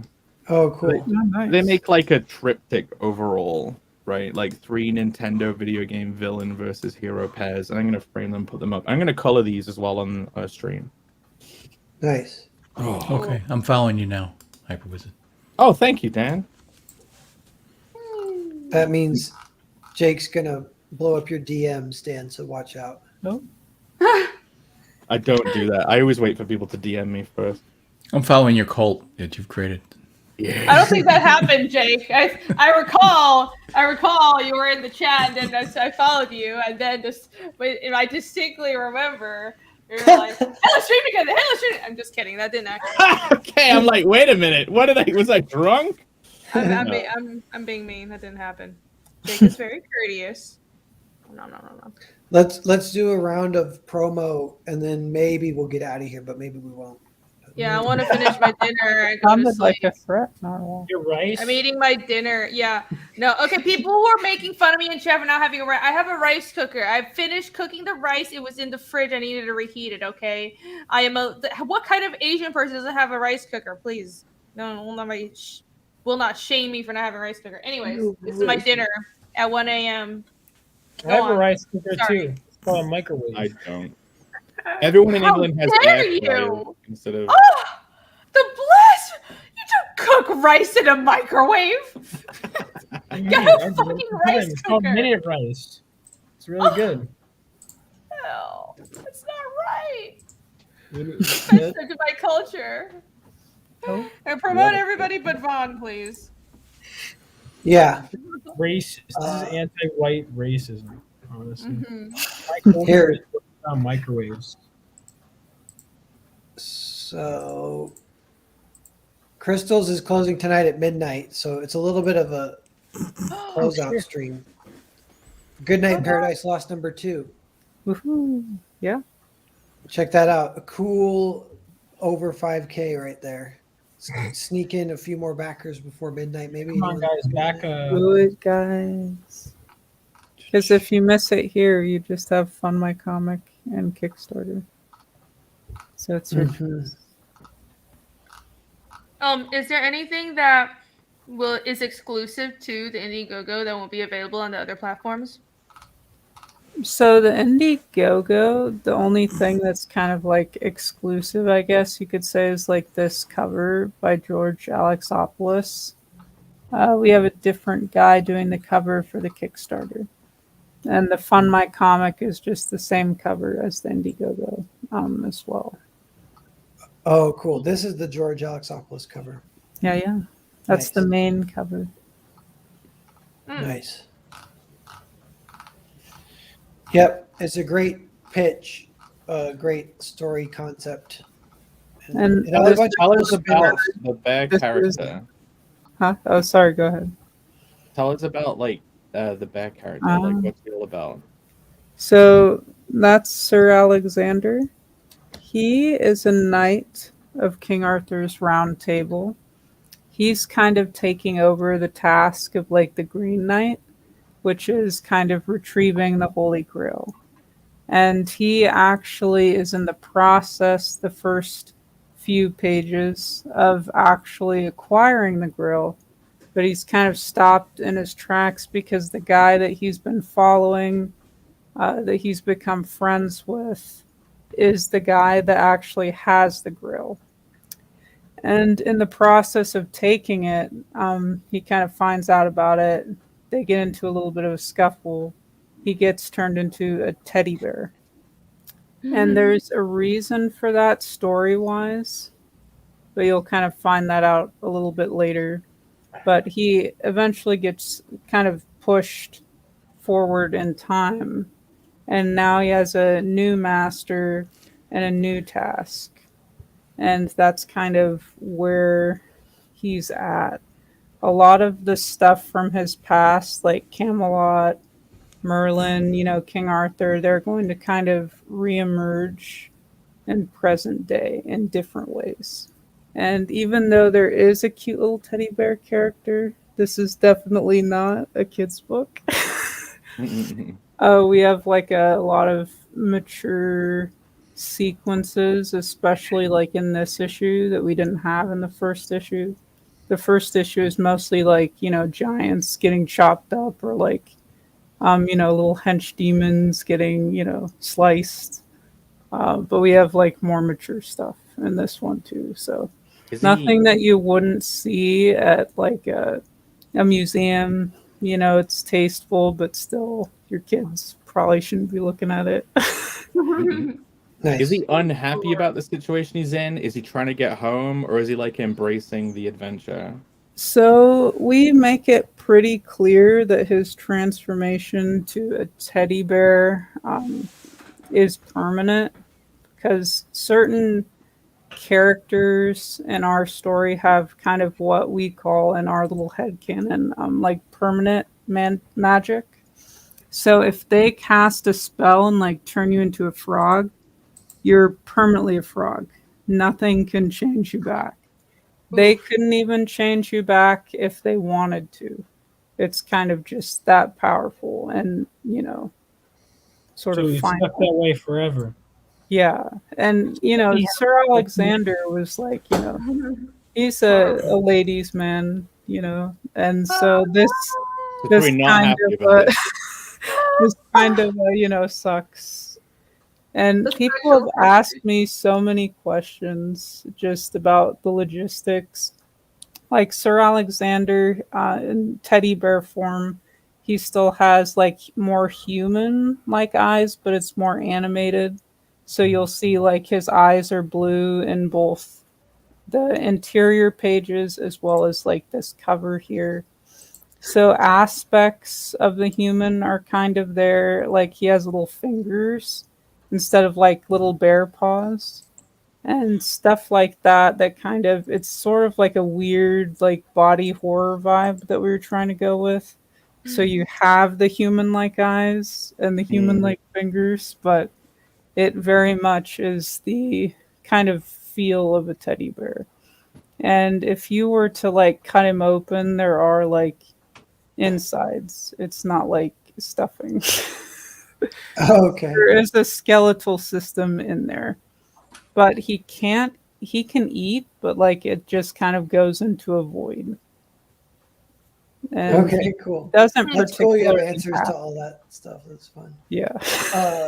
Down goes Solo. Any chance you could start that character design sheet after you've inked her? I think he's talking to you, Irene. Bloody hell. I'll take Oh. the $5. Oh, thanks. Oh yeah, thanks for giving Narwhal the $5. I don't have the time to stand anything out. I'm sorry. Yeah, you're I super would- busy. I wish I could would- super chat you and get you to do stuff, but you're just like I busy would right love now. to set it out some other time. But yeah.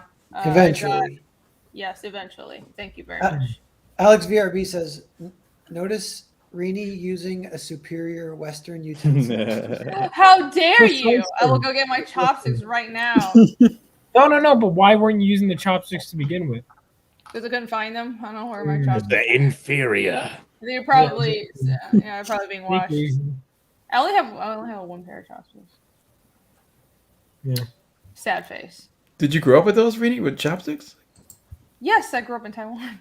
Yeah, I'm just saying. I didn't know they used them much there. But, Yeah, hasn't the fork made its way all the way over there? I mean, Yeah, but we eat They're our violently resisting it. food. No, it's okay. When we eat Western meals, we use forks. So if we're Like eating Asian. spaghetti, we use forks, as we have like Mexican and Italian restaurants in Taiwan too. But if we're eating Chinese food and our home cooking, it's chopsticks.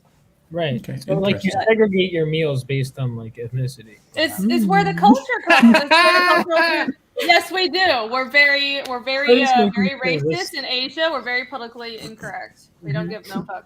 And I With meals noticed, go at the back of the coming to shelf. America, your racism is shedding. You're now eating, with a fork.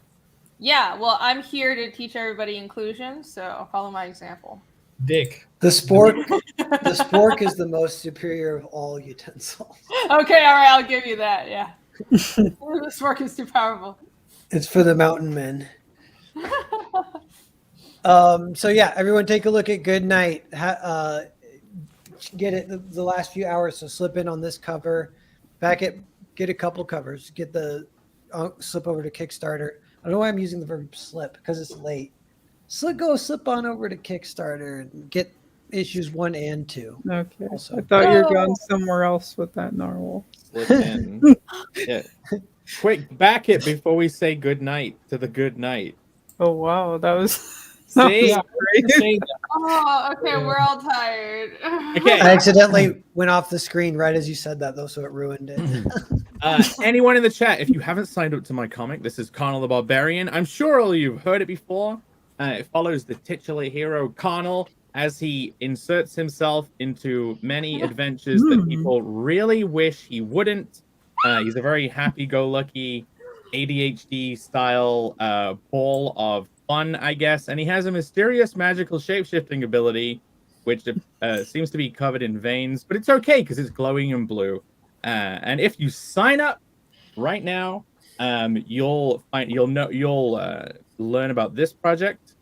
You can get you'll get a special trading card when any of the campaigns, like, where is my Rini trading card? Like, I did a stream where I was coloring it the other day. I do have it. It's in this. No, you lost it. No, I didn't lose it. I didn't lose it. Yeah. But yeah, if you sign up on any of the campaigns, you'll get cool trading cards and stuff. And one of them was drawn by Irene, and it's in this folder, and I can't even find it. But hey, So hurt. wow, I really can't. There it is. There you are. You little bugger. What about Okay, a now- comic called There it Unvexable? You guys think that it sounds good? That's It a would be- good yeah. name. Kinda cool. Look, did a cute little hedgehog thing. What I'm gonna do, by the way, Irene, I'm gonna print this on foil Are you- paper. Are you Why are you and flipping letting us everybody off? off? Yeah, why are you doing that? it's gonna be printed on foil paper, and I think I'm gonna do like a spot foil for like the line art itself. Like I'm gonna make a crazy trading card. But yeah, Cool. if you sign up for this campaign, not only will you hear about Connell the Barbarian, you'll also hear about like the upcoming comic that I'm gonna try and get out for April-ish for the Vegas Con, and it'll be like the origin / intro for the little stupid hedgehog character dude, and people are looking forward to this. Apparently, I've had people saying like, "I want to He's adorable, dude. I want to read the hedgehog book more." Yeah, but the thing Does that is, piss you off when they say that? no, it actually makes me really like glad. Okay. But the funny thing is, Crystal, he doesn't have an adorable personality at all. He's a little shit. And he hasn't always been a hedgehog, and yes, he is a hedgehog. He doesn't. I know people say he looks like a fox. He's not a fox. He's totally a hedgehog. Yes, he wasn't always a hedgehog. And the first story will kind of like deal with his frustration, it going from what he used to be and turned into a small rodent that can no longer pick up women because they all think he's super cute instead of super hot. But yeah, so both of the stories kind of like follow a central character thrust into an unlikely situation for them and like collecting a series of like sexy monster fantasy babes in their various harems, because I definitely have a type of story I want to do and I can't seem to break away from the mold. But anyway, yeah, sign up right now. It's a good mold. Nice. I also have a sign up going, hotel story. What I need you to do is go right here to the email address, enter your email, then check this box that says I agree to the terms of use. Then check this box that says I like updates. You don't need to take the second one though. I want you to check both though, chat. There's 27 people watching. I want you to do this now. 15 of you are probably real. The rest are bots, but that's okay. Say hi if you're not a bot. And check this one. And then the last thing I need you to do is click keep me updated, okay? I like how you walk everyone through the steps. That's very helpful. The second box is just their rephrasing of signing up to the Indiegogo newsletter. They'll still get updates from you if they just sign up and don't take that one. But okay. So maybe don't check the second one. That's what I'm saying. They're trying to trick you. So will a bot check the box and will it also buy the comic? If they did, I'd be okay with that. Yeah, it's like I was saying. Well, who cares? Yeah. Yeah. Bots aren't so bad. We're pro bot on this channel. Got a lot of bots, a lot of beep bops in the beep bop boop. It's true. Oh yeah. Dan, do you have anything you're promoting currently? I think I would like to highlight Cordrath. I'm actually going to color 5 pages of Bud Roots. If you bring up that campaign, I colored one of the covers, well, 2 of the covers, and some of the trading cards. But Bud's actually doing a 5-page story of the villain Lilith, and nice. And if you see the cover, I'm pretty much going to color these 5 pages like I did the cover. Is that like a stretch goal, or did you just decide? Yeah, it's a stretch goal. Yeah. Oh, so he's creeping up on. I think he's getting closer to $100,000. Hopefully, he can. This will be his. I was really hoping that this will be the book that breaks it, and hopefully this will help that along. Because I'm really, I'm going to put everything I got into the coloring of this stuff, and Bud's a great artist, so it's the table set. All I got to do is follow in his direction where he's going with it. So yeah, you colored all the trading cards too, right? A lot of them, yeah. Yeah, they look great. So that's fun stuff. Cool. Support fantasy, more fantasy stuff. I'm looking for Cordrath. Is it one of the ones that shadow banned? Yes, probably. You have to go to Andy's. But I found it. Okay, you got it. Yeah, got it. Nice. Yeah, there's some coloring from Dan. Yeah, I colored that. So very nice. I colored that boob, yeah. Yeah, close to 100 when I get there. That's what I'm gonna color that. So. Oh, that's gonna look so cool. And I think if you could scroll down, you'll see the cover of Lilith that I colored. I mean. Oh yeah, the one of her on her own. Yeah. There she is. There it is. So I'm gonna color it like that. I'm gonna shush her with my finger. Yes. I can't wait. Those pages are amazing. I got that cover. I got that. That's mine. Gimme. I think I did too. Yeah, a lot of people liked it. It was fun. I got the artist edition too, I think. There it is. Look, if you want this cover that Dan colored, you can head over and you can get Bud Root cover D. Yeah. And you'll hopefully get the 5 pages. I think I let's see the stretch goal. Is it actually achieved yet, or is it coming? Let's see. Look at these awesome characters. Yeah, this is really a book I'm looking forward to read. It's going to be a lot of fun. Oh, did you see his ads? He's got those fake ads. Oh, they're so fun. Those are great. Instead of Acme, Nice. it's Acme. Yeah. Um, look- yeah, you colored all these I colored those, yeah. trading cards. Indeed. Oh, I gotta pick Dennis's brain about those stats. Where are the stretch goals? Maybe they were like way higher I up. think they're up a little higher, maybe. You go 100K stretch. What? Stretch goal. Okay, so he's counting on that happening, so we'll see.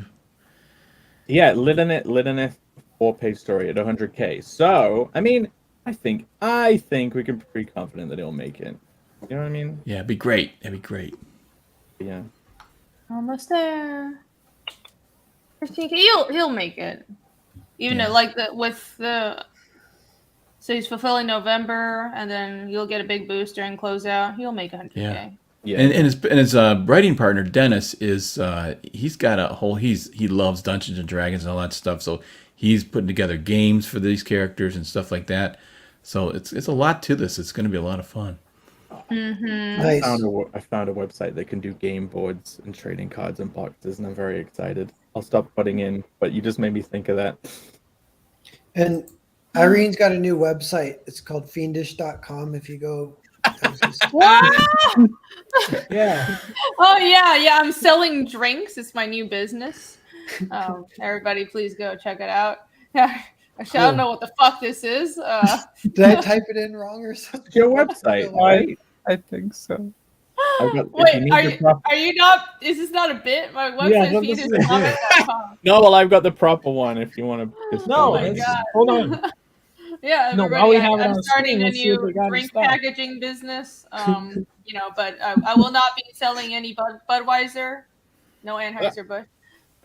Yes. What So about this the other this is the correct website, fiendishcomic.com. This is where I want everybody to go. You see that email sign up, that giant highlighted text right there on the red bar. I want you to put your email in right there and hit join, because that's how you get on the email list for Fiendish. And you will not, if you get signed up on our email list, I can't talk, it's late, you will get exclusive store discounts, and also you'll be notified when we launch new campaigns and have new products, which will be very soon, because Fiendish Chapter 2.5 is going to be launching in September. That's what I'm preparing for. That was part of the cover I was just working on earlier today. This is the permanent cover for Chapter 2. But once I get that colored, Chapter 2 will be up on the store, and then 2.5 will be launched. I'm also working on wrapping some art up for that, but that'll be the next installment in the Fiendish series, and you will not want to miss out on that. So go to the website, check it out. I have a free preview as well. It's a lot of cool shit.